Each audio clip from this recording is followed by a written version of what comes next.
അതിനോട് ചേർത്ത് വെക്കേണ്ട ഒരു കാര്യം കൂടി, മുഹമ്മദ് ബിൻ അബ്ദുൽ വഹാബ് ജൂത തന്ത്രത്തിൻ്റെ അടിസ്ഥാനത്തിൽ അച്ചാരം പറ്റി മദീന കൊള്ളയടിച്ചു എന്നാണ് മാന്യ സുഹൃത്ത് തൻ്റെ ചോദ്യത്തിൻ്റെ ഇടയിൽ ഒളിപ്പിച്ചു വെക്കാൻ ഉദ്ദേശിച്ചത്. അദ്ദേഹത്തിൻ്റെ മനസ്സിലുള്ള ആശയം എന്താണ് എന്ന് എനിക്കറിഞ്ഞുകൂടാ. എന്തായാലും ഇവിടെ വിമർശിക്കപ്പെട്ടവരെ പോലെ തന്നെ മുഹമ്മദ് ബിൻ അബ്ദുൽ വഹാബുമായി കിട്ടിയാൽ കൊള്ളാം എന്നൊരു ദുരാഗ്രഹം അദ്ദേഹത്തിനുണ്ടോ എന്ന കാര്യത്തിൽ സംശയം തോന്നി. സത്യത്തിൽ Muhammad bin Abdul Wahhab Medina കൊള്ളയടിച്ചു, മക്ക കൊള്ളയടിച്ചു എന്ന് അദ്ദേഹത്തെക്കുറിച്ച് പിൽക്കാലഘട്ടത്തിൽ അദ്ദേഹത്തിന്റെ വൈരികൾ എഴുതിയ പുസ്തകങ്ങളെ അവലംബിച്ചുകൊണ്ട് ആരെങ്കിലും പറഞ്ഞാൽ ആ ചരിത്രപരമായ പശ്ചാത്തലത്തിന്റെ യാഥാർത്ഥ്യമെന്ത് എന്ന് അന്വേഷിക്കേണ്ടതില്ലേ? ഞാൻ ചോദിക്കട്ടെ, Muhammad bin Abdul Wahhab Saudi പിടിച്ചടക്കി, എന്തുകൊണ്ട് അങ്ങനെ ഒരു അവസ്ഥ എവിടെ ഉണ്ടായി എന്നത് ചരിത്രപരമായി വിശദീകരിക്കാൻ തെളിവുകൾ ഞങ്ങളുടെ കയ്യിലുണ്ട്. അതിനു മുമ്പ് ചില ആളുകൾ നടത്തിയ നരനായാട്ടുകളും ഞങ്ങൾക്ക് പറയാനുണ്ട്. വിശുദ്ധമായ കഅബാലയം പോലും തകർക്കുവാൻ തീരുമാനിക്കുകയും അവസാനം തങ്ങൾക്ക് അധികാരം കിട്ടില്ല എന്ന് വന്നപ്പോൾ വിശുദ്ധമായ കഅബാലയത്തിൽ നിന്ന് ഹജറുൽ അസ്വദ് അടിച്ചു മാറ്റിയിട്ട് വിശ്വാസികൾ ആദരിക്കുന്ന ബഹുമാനിക്കുന്ന ഹജറുൽ അസ്വദ് ആ കഅബാലയത്തിന്റെ മൂലയിൽ നിന്ന് ഇളക്കി മാറ്റി ആ ഹജറുൽ അസ്വദ് കൊണ്ടുപോയി അടുത്തുള്ളൊരു കിണറ്റിൽ വലിച്ചെറിഞ്ഞ ആളുകളെ കുറിച്ചും ആ പാരമ്പര്യത്തിൽ ഇന്ന് നിലകൊള്ളുന്ന ആളുകളെ കുറിച്ചും ചരിത്രമുദ്ധരിച്ച് ഞങ്ങൾക്ക് പറയാൻ കഴിയും. അതുകൊണ്ടും അവസാനിക്കുന്നില്ല.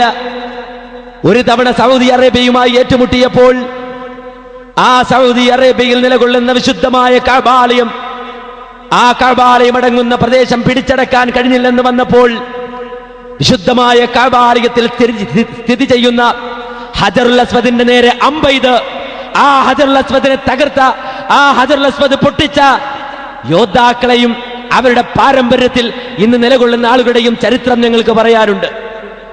വിശുദ്ധമായ കഅബാലയത്തിന്റെ സമീപത്ത് പോയാൽ പ്രവാചകന്മാർ കൈതൊട്ട ഹജറുൽ അസ്വദ്, പ്രവാചകന്മാർ സ്പർശിച്ച ഹജറുൽ അസ്വദ്, പ്രവാചകന്മാർ ചുംബിച്ച ഹജറുൽ അസ്വദ്, ആ ഹജറുൽ അസ്വദിനെ പോലും ആക്രമിച്ച ഒരു പാരമ്പര്യത്തിൽ നിലകൊള്ളുന്ന ആളുകൾ ഇന്ന് ആ കഅബാലയത്തിന്റെ മണ്ണിൽ, ആ സൗദിയുടെ മണ്ണിൽ പോയി നോക്കിയാൽ ആ കഅബാലയത്തെയും ആ കഅബാലയത്തിന്റെ ചുറ്റുമുള്ള മസ്ജിദുൽ ഹറമിനെയും ആ വിശുദ്ധമായ ഹജറുൽ അസ്വദിനെയും സംരക്ഷിക്കുന്ന പ്രസ്ഥാനം, ആ സംരക്ഷിക്കുന്ന പ്രസ്ഥാനം ഉൾക്കൊള്ളുന്ന ആദർശം അത് വഹാബി ആദർശമാണ് എന്ന് ആർക്കും പ്രബന്ധം എഴുതി പരിചയപ്പെടുത്തി കൊടുക്കേണ്ട ആവശ്യമില്ല. ആരാണ് ചരിത്രത്തെ വ്യഭിചരിക്കുന്നത്? ആരാണ് ചരിത്രത്തെ ദുർവ്യാഖ്യാനിക്കുന്നത്?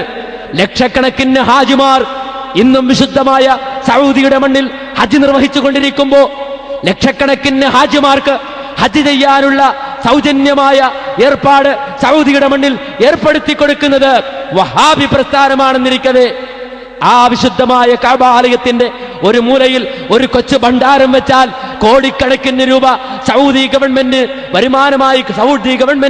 വരുമാനമായി കിട്ടുമെന്നിരിക്കവേ തന്നെ ഒരു ചെറിയ ഭണ്ഡാരം പോലും സ്ഥാപിക്കാതെ അവിടെ വരുന്ന ഹാജിമാർക്ക് എല്ലാവിധ ഒത്താശകളും ചെയ്തു കൊടുക്കുന്ന ഇന്നത്തെ സൗദി ഭരണകൂടമുണ്ടല്ലോ, ആ സൗദി ഭരണകൂടത്തിന് സൗദി അറേബ്യയുടെ അധികാരം ഏൽപ്പിച്ചു കൊടുത്തത് മുഹമ്മദ് ബിൻ അബ്ദുൽ വഹാബായിരുന്നു എന്ന ചരിത്രം എന്തുകൊണ്ട് ആ സഹോദരൻ മനസ്സിലാക്കിയില്ല? വിശുദ്ധമായ ഹറമിൽ പോയി ഹജ്ജ് ചെയ്ത് മടങ്ങുമ്പോ അവിടെയുള്ള നൂറുകണക്കിന് സംവിധാനങ്ങൾ ആസ്വദിക്കുമ്പോ ഒരു വഹാബി ഗവൺമെന്റിന്റെ കീഴിൽ നടത്തപ്പെടുന്ന സംവിധാനങ്ങളാണ് താൻ അനുഭവിക്കുന്നത് എന്ന ചിന്ത പോലും എന്തുകൊണ്ട് ആ സഹോദരൻ ഉണ്ടായില്ല? സൗദി അറേബ്യ കൊള്ളയടിച്ചുവെന്നോ, മദീന കൊള്ളയടിച്ചുവെന്നോ, മക്ക കൊള്ളയടിച്ചുവെന്നോ എന്ത് വിഡ്ഢിത്തമാണ് പറയുന്നത്? ഒരു നാട് തന്റെ കീഴിൽ വന്നാൽ പിന്നെ കൊള്ളയടിക്കണോ?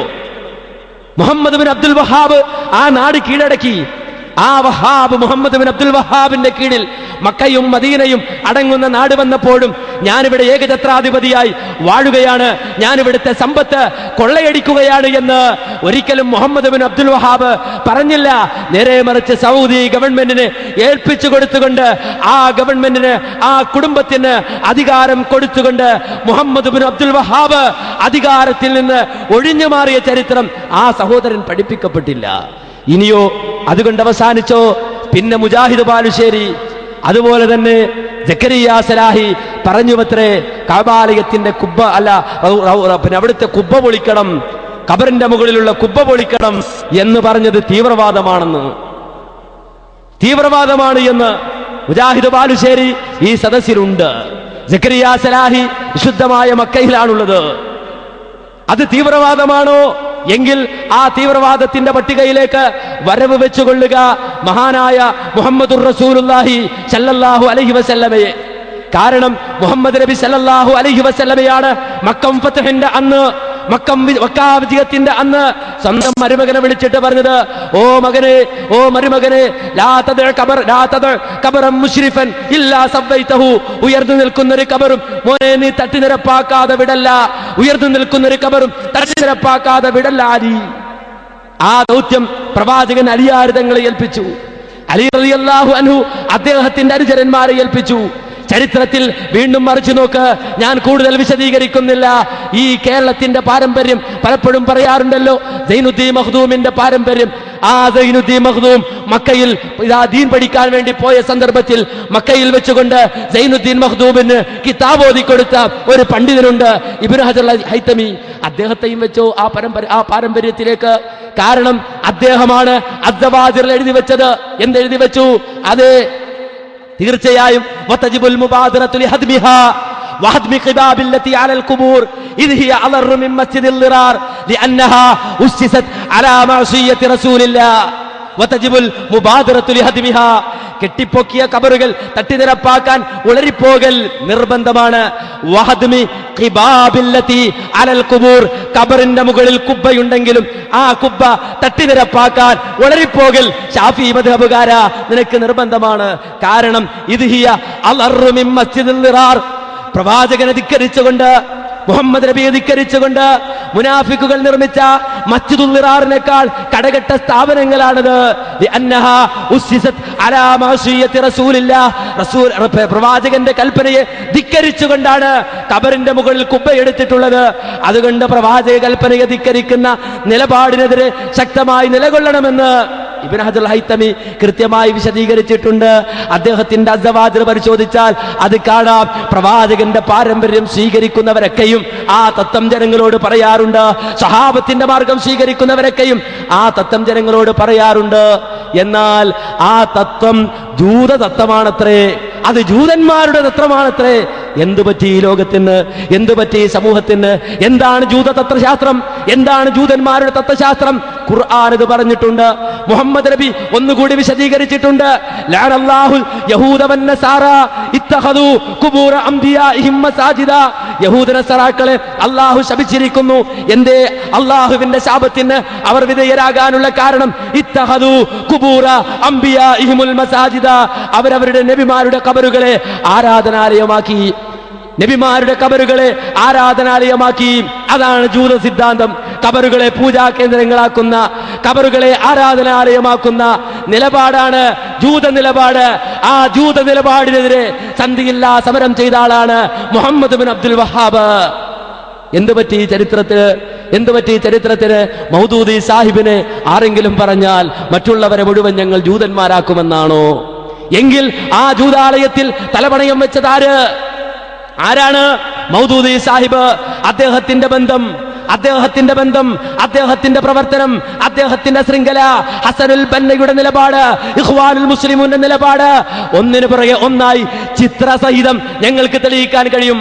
ഇറാൻ അമേരിക്കക്കെതിരെ നിലപാട് സ്വീകരിക്കുന്നുവെന്ന് പരസ്യമായി വാദിക്കുമ്പോഴും അടച്ചിട്ട മുറികളിൽ രഹസ്യമായി നടത്തുന്ന അമേരിക്കൻ ഇടപാടുകളെ സംബന്ധിച്ച് ഞങ്ങൾക്ക് തെളിയിക്കാനുണ്ട്, പറയാനുണ്ട്.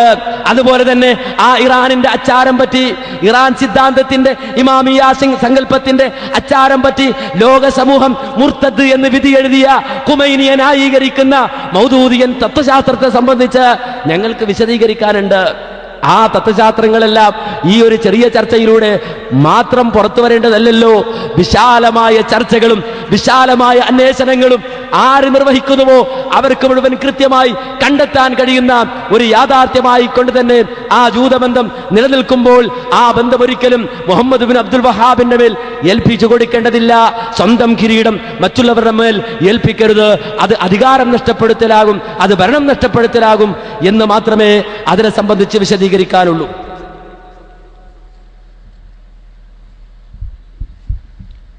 സലഫി പ്രസ്ഥാനം മാനവതയുടെ മുമ്പിൽ സമർപ്പിക്കുന്ന അത്യുജ്വലമായ ആശയങ്ങൾ ലളിതമായി നമ്മെ കേൾപ്പിച്ച അനസ് മൗലവിക്ക് കൃതജ്ഞത രേഖപ്പെടുത്തുകയാണ്. അടുത്ത ചോദ്യം ചോദിക്കാവുന്നതാണ്. അസ്സലാമു അലൈക്കും. എൻ്റെ പേര് മനാഫ്, ആലപ്പുഴ സ്വദേശിയാണ്. എനിക്ക് ചോദിക്കാനുള്ള ചോദ്യം, ഇസ്ലാമിൽ രാഷ്ട്രീയമില്ല, രാഷ്ട്രീയത്തിൽ ഇഷ്ടമുള്ള നിലപാട് സ്വീകരിക്കാമെന്നുള്ള മുജാഹിദ് പ്രസ്ഥാനത്തിന്റെ വാദത്തോട് എന്തു പറയുന്നു?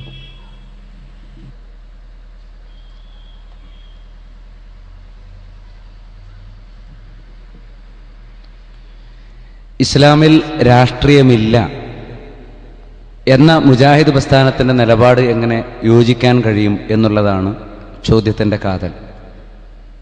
യഥാർത്ഥത്തിൽ ഇസ്ലാമിൽ രാഷ്ട്രീയമില്ല എന്ന പ്രയോഗം വിശകലന വിധേയമാക്കേണ്ടതാണ്.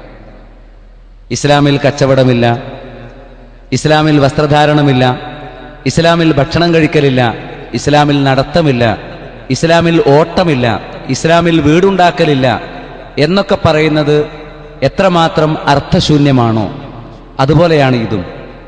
അതായത് വീടുണ്ടാക്കലാണ് ഇസ്ലാം എന്നൊരാൾ കരുതിയാൽ, വസ്ത്രധാരണം നടത്തലാണ് ഇസ്ലാം എന്നൊരാൾ കരുതിയാൽ, ഓടലാണ് ഇസ്ലാം എന്നൊരാൾ കരുതിയാൽ, നടക്കലാണ് ഒരാൾ ഇസ്ലാം എന്ന് കരുതിയാൽ എത്ര ബുദ്ധിശൂന്യമാണ്.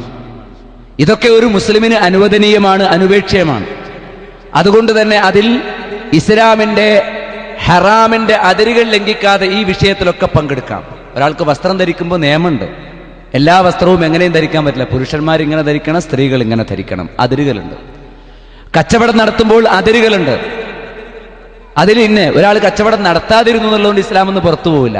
ഒരാൾ ഇസ്ലാം എന്ന് പറഞ്ഞാൽ അടിസ്ഥാനപരമായി ഒരു മനുഷ്യനെ നരകാഗ്നിയിൽ നിന്ന് കരകയറ്റുന്നതും സ്വർഗത്തിൽ പ്രവേശിപ്പിക്കുന്നതുമായ ആദർശമാണ്. ഇസ്ലാം എന്നാൽ പവിത്രമായി പരിഗണിക്കേണ്ട ആദർശമാണ്. ഇസ്ലാം എന്നാൽ നമ്മുടെ സ്വന്തം വക തയ്യാറാക്കാനോ ഉണ്ടാക്കാനോ അവതരിപ്പിക്കാനോ അവകാശമില്ലാത്ത ആദർശമാണ്. ഇസ്ലാം എന്നാൽ നമ്മുടെ വക എടുത്തുമാറ്റാനോ കൂട്ടിച്ചേർക്കാനോ അനുവാദമില്ലാത്ത ആദർശമാണ്. ഇസ്ലാം എന്നാൽ ദൈവികമാണ്. എന്നാൽ നേരത്തെ ഞാൻ പറഞ്ഞ കാര്യങ്ങളോ, ഭക്ഷണം കഴിക്കലാകട്ടെ, വസ്ത്രം ധരിക്കലാകട്ടെ, കച്ചവടം നടത്തലാകട്ടെ, നടക്കലാകട്ടെ, ഓടലാകട്ടെ, വിശ്രമിക്കലാകട്ടെ, അതൊക്കെ ഭൗതികമായ മനുഷ്യന്റെ ആവശ്യങ്ങളും തേട്ടങ്ങളുമാണ്. ഈ മേഖലകളിൽ ഇസ്ലാമിന് വിരുദ്ധമാകരുത് എന്നേ ഉള്ളൂ. വസ്ത്രം ധാരണത്തിൽ ഇസ്ലാമിന് വിരുദ്ധമായ സമീപനം സ്വീകരിക്കാൻ പാടില്ല. ഭക്ഷണകാര്യത്തിൽ ഹറാമ് ഭക്ഷിക്കാൻ പാടില്ല, അതെന്താണെന്ന് വ്യക്തമാക്കപ്പെട്ടിട്ടുണ്ട്. അതേപോലെ തന്നെ വീടുണ്ടാക്കുന്ന കാര്യത്തിൽ നിയമങ്ങളുണ്ട്. ഓരോ വിഷയത്തിലും നിയമങ്ങളുണ്ട്. ആ നിയമങ്ങൾ ലംഘിക്കരുത്. നേരെ മറിച്ച് ഒരാളെ നരകത്തിൽ നിന്ന് രക്ഷപ്പെടുത്താനും സ്വർഗത്തിലേക്ക് പ്രവേശിപ്പിക്കാനുമുള്ള ഏറ്റവും മഹത്തരമായ ദൈവികാദർശങ്ങൾ എന്ന് പറഞ്ഞാൽ അത് ഈ ഭക്ഷണം കഴിക്കലും കച്ചവടം നടത്തലും വസ്ത്രം ധരിക്കലുമാണ് എങ്കിൽ ഒരാൾ വില കൂടിയ വസ്ത്രം ധരിച്ചാൽ സ്വർഗത്തിൽ വലിയ പദവി കിട്ടുമോ? ഒരാൾ വലിയ വീടുണ്ടാക്കിയാൽ വലിയ സ്വർഗത്തിലെത്താൻ സാധിക്കുമോ? എന്താ വ്യത്യാസം? എന്നാൽ ഒരാൾ ഇബാദത്ത് വർദ്ധിപ്പിച്ചാൽ, സുന്നത്തുകൾ നിർവഹിച്ചാൽ, ദിക്റുകൾ വർദ്ധിപ്പിച്ചാൽ, ചെയ്യുന്ന കാര്യങ്ങൾ കൂടുതൽ ആത്മാർത്ഥമായി നിർവഹിച്ചാൽ നരകത്തിൽ നകറ്റപ്പെടുകയും സ്വർഗത്തിൽ പ്രവേശിക്കുകയും ചെയ്യും. അതാണ് ദീനീ കാര്യങ്ങളുടെ പ്രത്യേകത.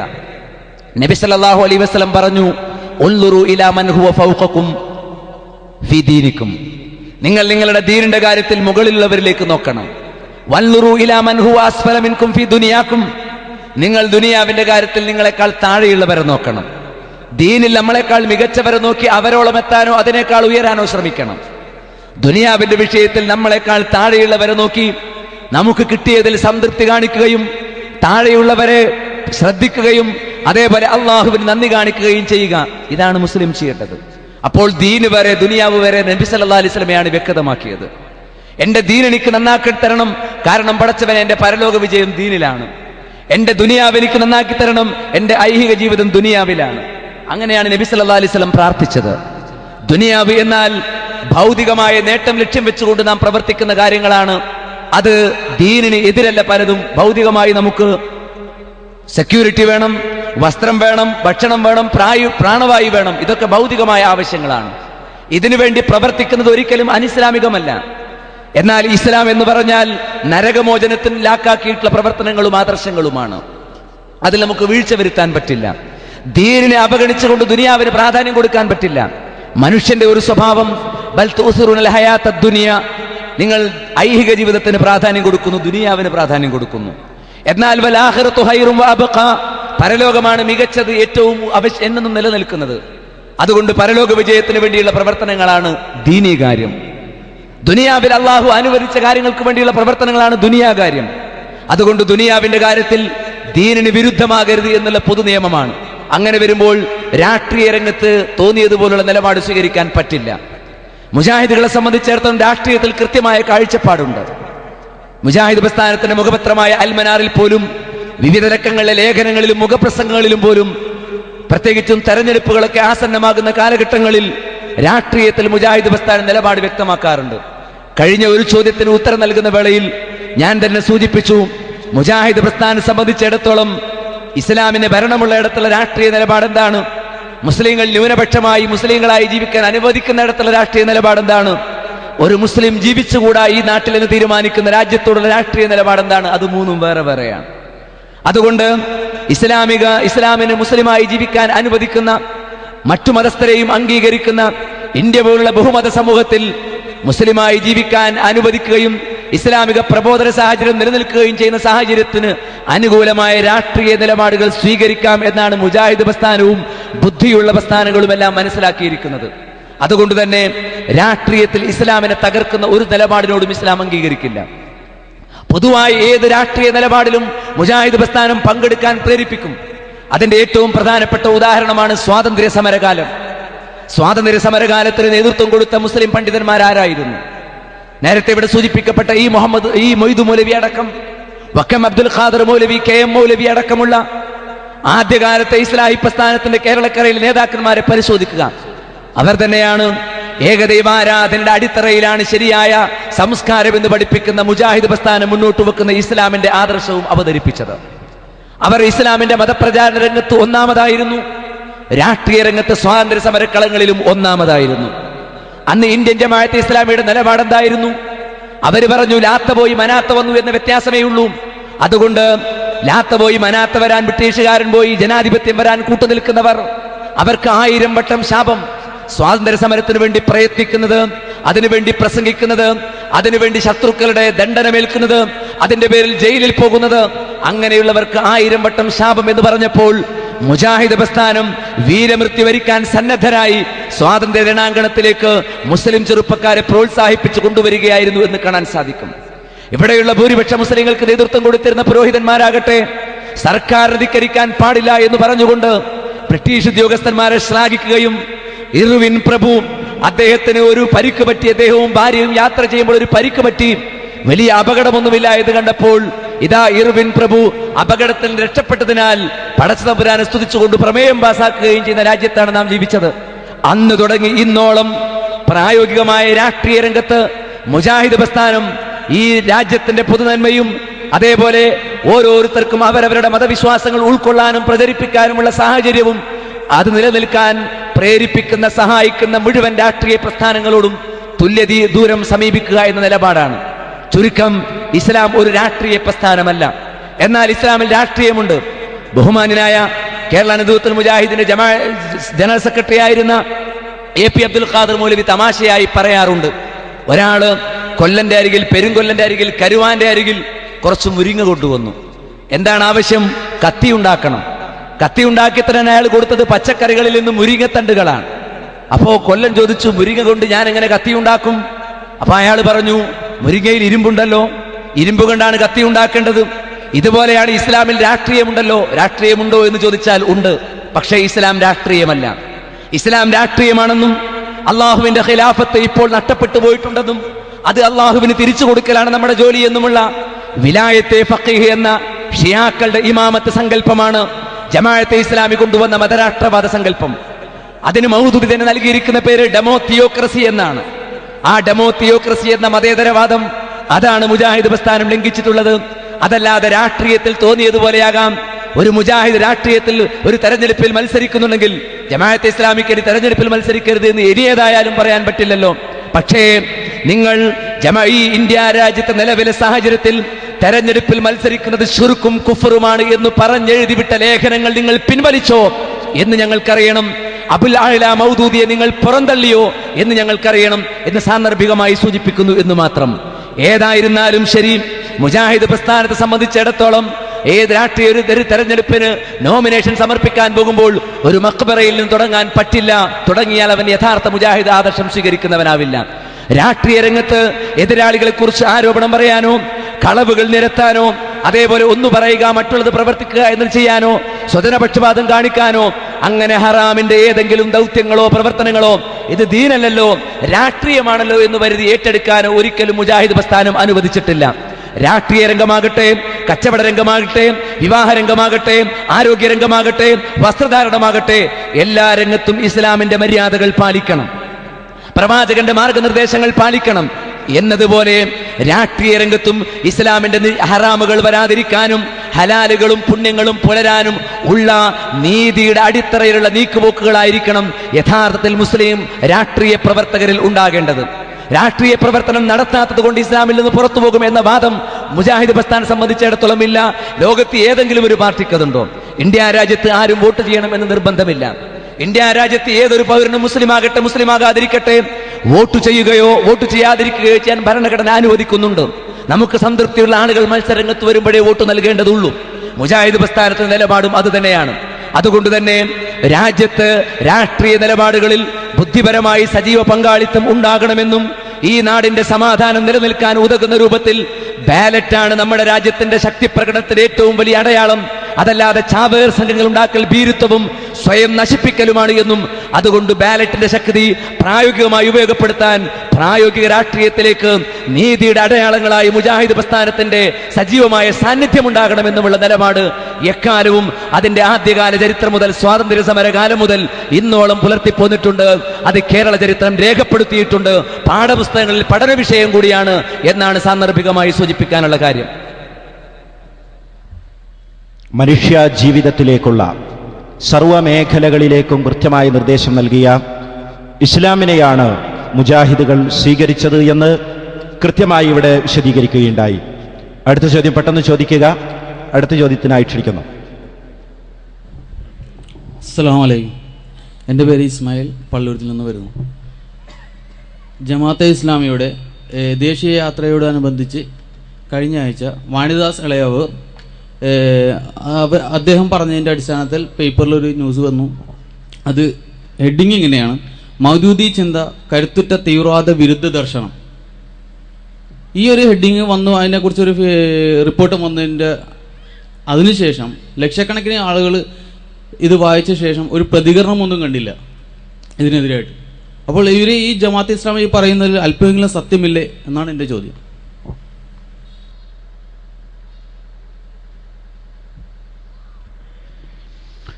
വാണിദാസ് ഇളയാവൂർ ഒരു നല്ല പ്രഭാഷകനാണ്. ജമാഅത്തെ ഇസ്ലാമിയുടെ ആലയത്തിൽ നിന്ന് കുറച്ചൊക്കെ എഴുതാനൊക്കെ പഠിച്ച് അദ്ദേഹത്തിൻ്റെ ചില പുസ്തകങ്ങളൊക്കെ ജമാഅത്തെ ഇസ്ലാമിക്കാർ പ്രസിദ്ധീകരിച്ചിട്ടുണ്ട്. ജമാഅത്തെ ഇസ്ലാമിയുടെ അസിസ്റ്റന്റ് അമീറായിരുന്ന ഷെയ്ഖ് മുഹമ്മദ് കാരക്കുന്നും അദ്ദേഹവും കൂടി സംയുക്തമായി ചില ഗ്രന്ഥങ്ങൾ രചിച്ചിട്ടുണ്ട്. ഖുർആനിന്റെ മുന്നിൽ വിനയാന്വിതം എന്ന പുസ്തകം വായിച്ച ഏതൊരാളും വാണിദാസ് ഇളയാവൂർ മുസ്ലിം അല്ല എന്ന് സമ്മതിക്കില്ല. അദ്ദേഹത്തോട് ചോദിച്ചു ഇസ്ലാമിന്റെ ആശയാദർശങ്ങൾ എന്താണ് എന്ന്. എടത്തനാട്ടുകരയിൽ ജമാഅത്തെ ഇസ്ലാമിയുടെ കുട്ടികൾ തന്നെ സംഘടിപ്പിച്ച ഒരു യോഗത്തിൽ വെച്ച് അദ്ദേഹം പ്രസ്താവിച്ചത് യഥാർത്ഥ ഇസ്ലാം ഇന്ന് ലോകത്ത് നിലവിലില്ല. യഥാർത്ഥ ഇസ്ലാം ലോകത്ത് നിലവിലുണ്ടാകണമെങ്കിൽ ഇസ്ലാമിന്റെ ഭരണം ഈ നാട്ടിൽ ഉണ്ടാകണം. അതുകൊണ്ട് ഇവിടെ ഇസ്ലാമിന്റെ ഒരു ഭരണമില്ലാത്തത് കൊണ്ട് ഞാൻ ഒരു പ്രത്യേക പാർട്ടിയിലും മെമ്പർഷിപ്പ് എടുത്തിട്ടില്ല.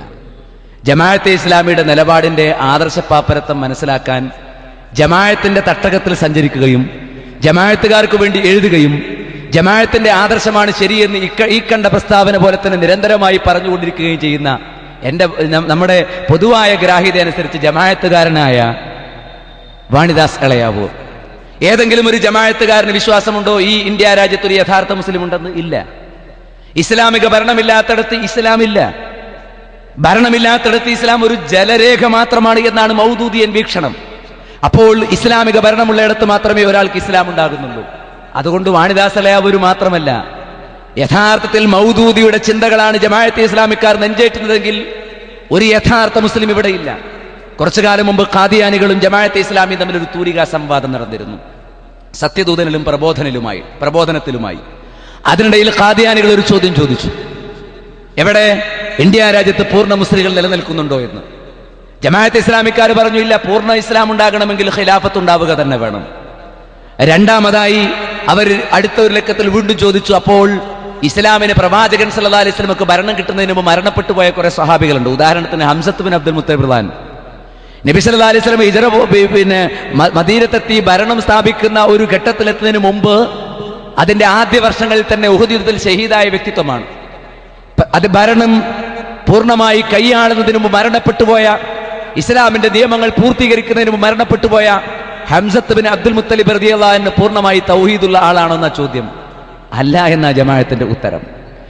അതുകൊണ്ട് സ്വയം സ്വീകരിക്കാൻ കഴിയാത്ത ഉട്ടോപ്പിയൻ ആദർശത്തെ ഷിയായിസത്തിൽ നിന്ന് കടമെടുത്ത് ഇസ്ലാമാണെന്ന് ധരിപ്പിച്ച് അവതരിപ്പിക്കുമ്പോൾ പ്രബോധന പ്രവർത്തനം മാറ്റിവെക്കുകയും അട്ടിമറി പ്രവർത്തനങ്ങളും ദുനിയവിയായ അജണ്ട ദുനിയ എന്ന് പറഞ്ഞില്ലേ, ദുനിയാവിന്റെ എല്ലാ പ്രശ്നവും ജമാഅത്തെ ഇസ്ലാമിക്ക് വലിയ വിഷയമാണ്. ജനങ്ങൾക്ക് നരകം നിർബന്ധമാക്കപ്പെടുന്ന ശിർക്കോ കുഫറോ തുടങ്ങിയിട്ടുള്ള മുഴുവൻ കാര്യങ്ങളും ശാഖാപരമായി കാണുകയും സുന്നത്തിനെ പിന്തുടർന്ന് നിസ്സാരമായി കാണുകയും ചെയ്യുന്ന ജമാഅത്തെ ഇസ്ലാമിയെ സംബന്ധിച്ചിടത്തോളം ആ ജമാഅത്തെ ഇസ്ലാമിയുടെ നടുത്തളത്തിൽ ചെന്ന് ഇസ്ലാം പഠിച്ചാൽ വാണിദാസ് എളയാവൂരല്ല ആരായിരുന്നാലും ഇത്തരം വാക്യങ്ങൾ പറഞ്ഞില്ലെങ്കിലേ അത്ഭുതമുള്ളൂ എന്നാണ് സാന്ദർഭികമായി സൂചിപ്പിക്കാനുള്ളത്. അസ്സലാമു അലൈക്കും. എൻ്റെ പേര് ഷാജഹാൻ, പണവള്ളി. ഇസ്ലാമിൽ പ്രതിരോധം ഇല്ലെന്നാണോ മുജാഹിദ് പ്രസ്ഥാനം പറയുന്നത്? പ്രവാചകന്റെ കാലത്ത് ശത്രുക്കൾക്കെതിരെ പ്രതിരോധിച്ചിട്ടില്ലേ? ഇതിന് മറുപടി കിട്ടിയാക്കോളൂ.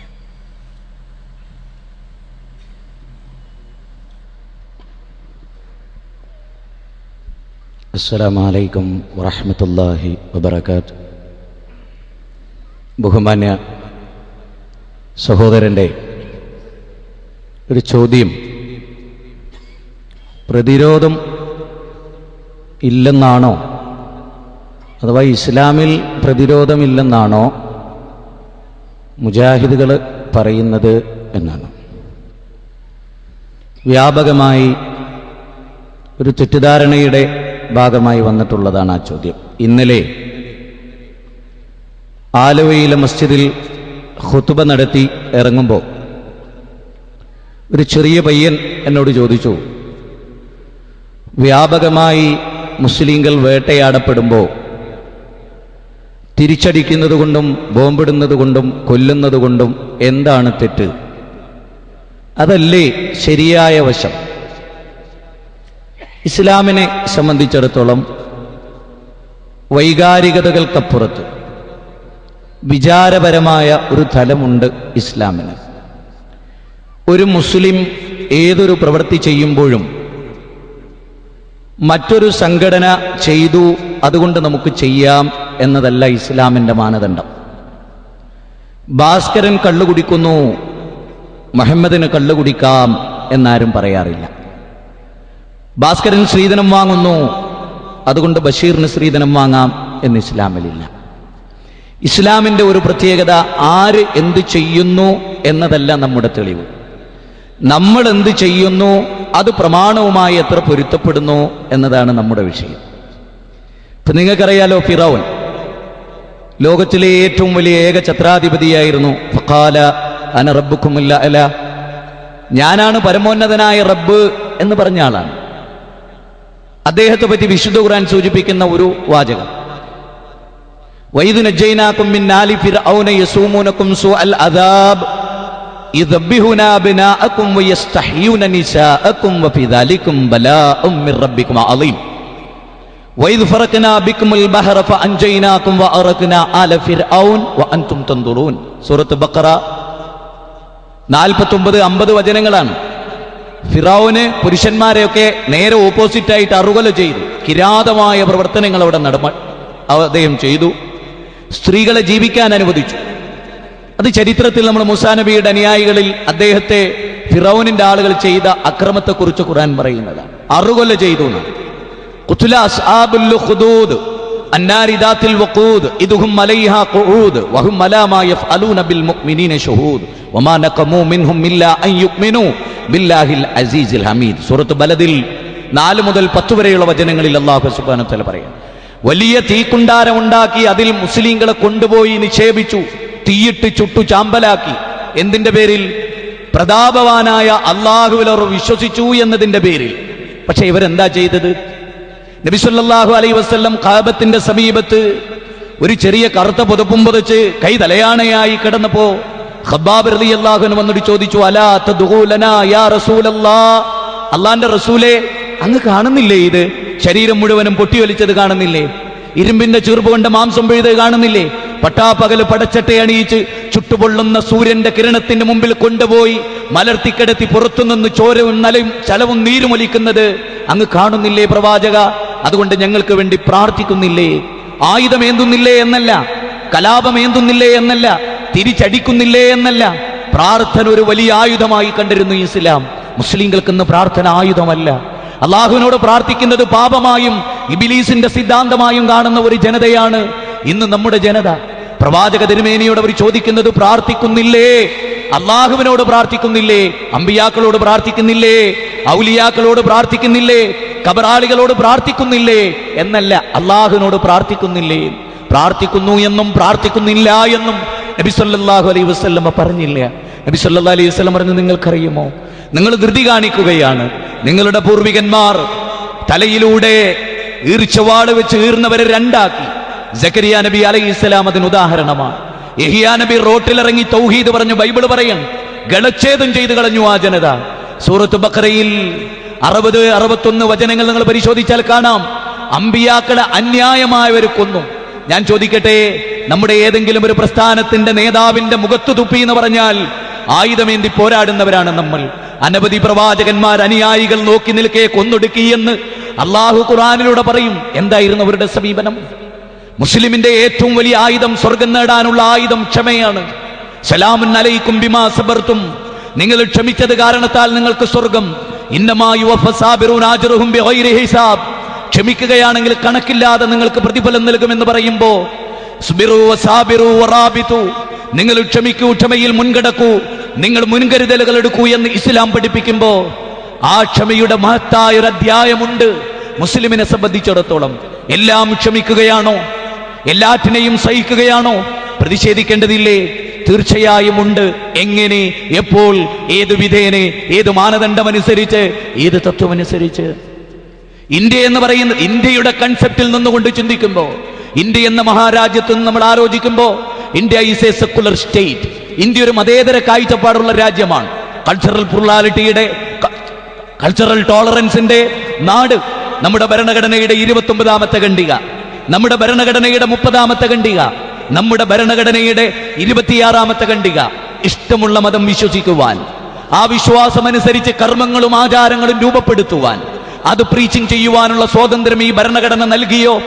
അതിന് പ്രൊട്ടക്ഷൻ നൽകുക എന്നതും അതിനെ സംരക്ഷിക്കുക എന്നതും ഓരോ സംഘടനക്കും അവരുടെ സ്ഥാപനങ്ങൾ ഉണ്ടാക്കുവാനും അതിന്റെ സ്ഥാപക ജംഗമ വസ്തുക്കൾ സൂക്ഷിക്കുവാനും അതിന്റെ റെസീപ്റ്റ് സൂക്ഷിക്കുവാനും അതുമായി ബന്ധപ്പെട്ട ഭരണം നടത്തുവാനും 30ാമത്തെ ഖണ്ഡിക പെർമിഷൻ നൽകുകയും ഏതൊരു പൗരന്റെ മൗലികമായ അവകാശത്തിന് വിള്ളലേൽക്കാതെ ഭരണഘടന പക്ഷപാതിത്വം കാണിക്കാതെ നിലനിൽക്കണമെന്ന ഭരണഘടനയുടെ 15ാമത്തെ വകുപ്പും അനുവദിച്ച ഒരു രാജ്യത്ത് ഇതല്ലേ ഇസ്ലാം പറയുന്ന മതം അല്ലാഹുവിനാകുന്നതുവരെ? മീൻസ് അതുകൊണ്ട് ഉദ്ദേശിക്കുന്നത് അല്ലാഹുവിന്റെ ദീന് സ്വീകരിക്കുന്നതിൽ വാള് തടസ്സമായിക്കൂടാ, അല്ലാഹുവിന്റെ ദീന് സ്വീകരിക്കുന്നതിൽ ആളുകളുടെ ഭീഷണി തടസ്സമായിക്കൂടാ, അല്ലാഹുവിന്റെ ദീൻ അംഗീകരിക്കുന്നതിൽ ഇവിടെ ഏതെങ്കിലും സംഘങ്ങൾ ഭയപ്പെടുന്ന ഒരവസ്ഥ ഉണ്ടായിക്കൂടാ. അങ്ങനെ ഒരു ഭരണഘടന ഉള്ളപ്പോൾ പാർലമെന്റിൽ നമ്മൾ നേരത്തെ സൂചിപ്പിച്ച ഇന്ത്യയുടെ കോടതിയുമായി, നിങ്ങൾക്കറിയാലോ ഹൈക്കോടതി ഇന്നലെ പലതവണ കാണിച്ചു, നമ്മുടെ കേരളത്തിന്റെ ഹൈക്കോടതി. ഞാൻ എന്റെ സഹപ്രവർത്തകനോട് ചോദിച്ചു, മോനെ നീ കണ്ടോ സത്യമേവ ജയതേ എന്ന് ഇംഗ്ലീഷിലും മലയാളത്തിലും എഴുതി വെച്ചത് നീ കണ്ടോ? ആ പദം സംസ്കൃതമാണ്. സത്യമേ ജയിക്കാവൂ എന്ന് എഴുതി വെച്ച ഈ കോടതിയും നമ്മുടെ ഭരണഘടനയും ഒരു പൗരനോടും വിവേചനം കാണിക്കാത്ത ഭരണഘടനയാകുമ്പോൾ തന്നെ ഒരു പൗരന് നൽകിയ മൗലികാവകാശത്തിന് നേരെ ധ്വംസനമുണ്ടാകുമ്പോ ആ വ്യക്തികൾ ആയുധമേന്തി ഇവിടെ പ്രവർത്തിച്ചാൽ അരാജകത്വം ഉണ്ടാകും.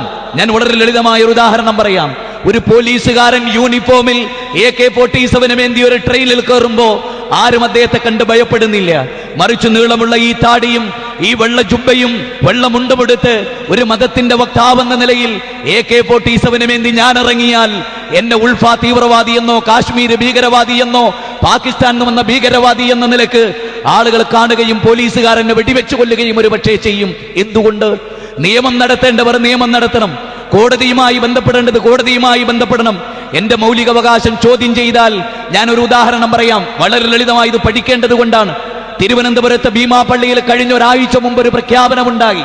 അതിന്റെ 5 കിലോമീറ്റർ ചുറ്റളവിൽ NDF, തബ്ലീഗ് ജമായത്തെ ഇസ്ലാമി, കേരള നദുവത്തുൽ മുജാഹിദീൻ സംഘങ്ങൾക്ക് നോട്ടീസ് ഒട്ടിക്കുവാനോ ബാനർ തൂക്കുവാനോ ചുമരെഴുതുവാനോ പ്രസംഗിക്കുവാനോ അവകാശമില്ലെന്ന് ഇതിനാൽ ഭീമാപള്ളി അറിയിച്ചു കൊള്ളുന്നു എന്ന് നിങ്ങൾ ആലോചിക്കണം.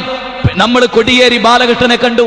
ആഭ്യന്തരമന്ത്രി കോടിയേരി ബാലകൃഷ്ണനോട് ചോദിച്ചു, അല്ല അങ്ങയുടെ ഭരണത്തിൻ കീഴിലാണോ അല്ലെങ്കിൽ VS അച്യുതാനന്ദൻ മുഖ്യമന്ത്രിയായി ഭരിക്കുന്ന കേരളത്തിൻ കീഴിലാണോ ഈ ഭീമാപള്ളി എന്ന് പറയുന്ന സ്ഥലം എന്ന് നമ്മൾ ചോദിച്ചു. നിങ്ങൾ എന്തുകൊണ്ടാണ് അങ്ങനെ ചോദിക്കുന്നത്? ഇതാ ഇങ്ങനെ ഒരു നോട്ടീസ് പറഞ്ഞിരിക്കുന്നു. എന്നിട്ടോ അത് കഴിഞ്ഞ് അദ്ദേഹം ചോദിച്ചു, അങ്ങനെയുണ്ടോ എങ്കിൽ അതൊന്ന് നിയമപരമായി നേരിടേണ്ടതാണ്. IG-യെ അപ്പോൾ തന്നെ അദ്ദേഹം വിളിച്ചു, കാര്യങ്ങൾ ഏൽപ്പിച്ചു, അന്വേഷണം വന്നു. 2-3 ദിവസങ്ങൾ കഴിഞ്ഞ് നമ്മുടെ ഒരു യൂണിറ്റിന്റെ പരിപാടി ഭീമാപള്ളിയിൽ നടന്നപ്പോ 200 ഗുണ്ടകൾ വന്ന് അടിച്ചു തകർത്ത് 5 മുജാഹിദുകളെ ഹോസ്പിറ്റലിൽ പ്രവേശിപ്പിച്ച് ഇന്നവർ ഹോസ്പിറ്റലിലാണ്. ഞാനിവിടെ ചോദിക്കുന്നത്, ആരാണ് ഈ സ്വാതന്ത്ര്യത്തെ എതിർത്തത്?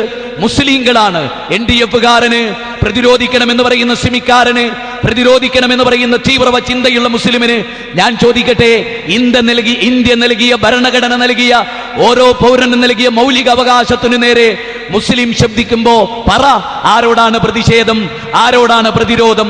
ഇസ്ലാമിനെ സംബന്ധിച്ചിടത്തോളം പ്രതിരോധം എന്ന് പറഞ്ഞാൽ അത് അടിക്കൽ മാത്രമല്ല, കൊല്ലൽ മാത്രമല്ല, സ്നേഹത്തിന്റെ പാശം കൊണ്ട് കീഴ്പ്പെടുത്തുന്ന ഉന്നതമായ ഒരു ശൈലി ആകാശബന്ധിതമായ വേദഗ്രന്ഥത്തിനുണ്ട് എന്ന വസ്തുത നിങ്ങൾ മനസ്സിലാക്കേണ്ടതുണ്ട്.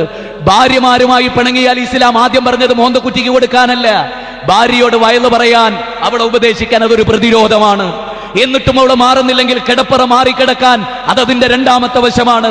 3ാമത്തെ വശം അവളെ കരണക്കുറ്റിക്കടിക്കാനല്ല, അവൾക്ക് വല്ലാതെ തൊലി പൊട്ടാതെ രക്തം വരാതെ അവളെ കാലിലോ കയ്യിലോ പ്രഹരിക്കാൻ ഇസ്ലാം പറഞ്ഞു. ഇതിൽ പലപ്പോഴും നേരത്തെ ചോദിച്ച പോലെയുള്ള ചോദ്യകർത്താക്കൾ ഉന്നയിക്കുന്നത് ആദ്യം തന്നെ മോന്തക്കുറ്റിക്കടിക്കുക എന്നതാണ്. ഇസ്ലാം ക്രമപ്രവൃത്തമായ ഒരു മാതൃക കാണിച്ചു. ആ മാതൃക 13 കൊല്ലത്തെ മക്ക കാലഘട്ടത്തിൽ ക്ഷമയുടെ, ത്യാഗത്തിന്റെ, സഹിഷ്ണുതയുടെ, വിട്ടുവീഴ്ചയുടെ വിശാലമായ ഒരു ലോകമുണ്ട്. ആ ലോകം ഇനി ഒന്നുകൂടെ പറഞ്ഞ് ഞാൻ അവസാനിപ്പിക്കുന്നു. എന്നെ നേരിട്ടുള്ള ആരും നേരിടാൻ വരുന്നു, എന്നെ സ്റ്റേജിൽ കയറി കൊല്ലാൻ വരുന്നു, ഞാൻ നോക്കി നിൽക്കണമെന്നാണോ? ലോകത്തൊരു ഭരണഘടനയും പറഞ്ഞിട്ടില്ല. അപ്പോൾ എനിക്ക് പ്രതിഷേധിക്കാം, എന്റെ കഴുത്തിൽ മുറുക്കി പിടിക്കും, എനിക്ക് അയാളെ കഴുത്ത് മുറുക്കി പിടിക്കാം. എന്റെ പിടുത്തത്തിൽ അയാൾ മരിച്ചുപോയ അയാൾ നരകത്തിലാണ്, ഞാൻ സ്വർഗത്തിലാണ്. എന്നെ ഭരണകൂടം സൃഷ്ടിക്കില്ല. A solid evidence and cemented proof അതുണ്ടാകുന്ന കാലത്തോളം ഒരിക്കലും എന്നെ സൃഷ്ടിക്കാൻ ഭരണകൂടത്തിന്, കാരണം അതെന്റെ പ്രതിരോധമാണ്. എന്നെ കൊല്ലാൻ വന്നപ്പോഴുള്ള എന്റെ പ്രതിരോധമാണ്, എന്റെ ചെറുത്തുനിൽപ്പാണ്. അത് ഇസ്ലാം അനുവദിക്കുന്നു. ഉദാഹരണം, വടുതലയിലെ ഒരു മുസ്ലിമിന്റെ വീട്ടിൽ അവന്റെ പെങ്ങളെ പിടിക്കാൻ ഒരു മുസ്ലിമാണ് വരുന്നതെങ്കിൽ നീ പിടിച്ചോ, മുസ്ലിമല്ലേ ആയിക്കൊള്ളട്ടെ, നീ RSS-കാരാ, നിന്നെ വിടൂല എന്ന സിദ്ധാന്തമല്ല. ആര് കയറി പിടിച്ചാലും അപ്പോൾ തടുക്കുകയും ഭാര്യയെ സംരക്ഷിക്കുകയും മക്കളെ സംരക്ഷിക്കുകയും ചെയ്യാം.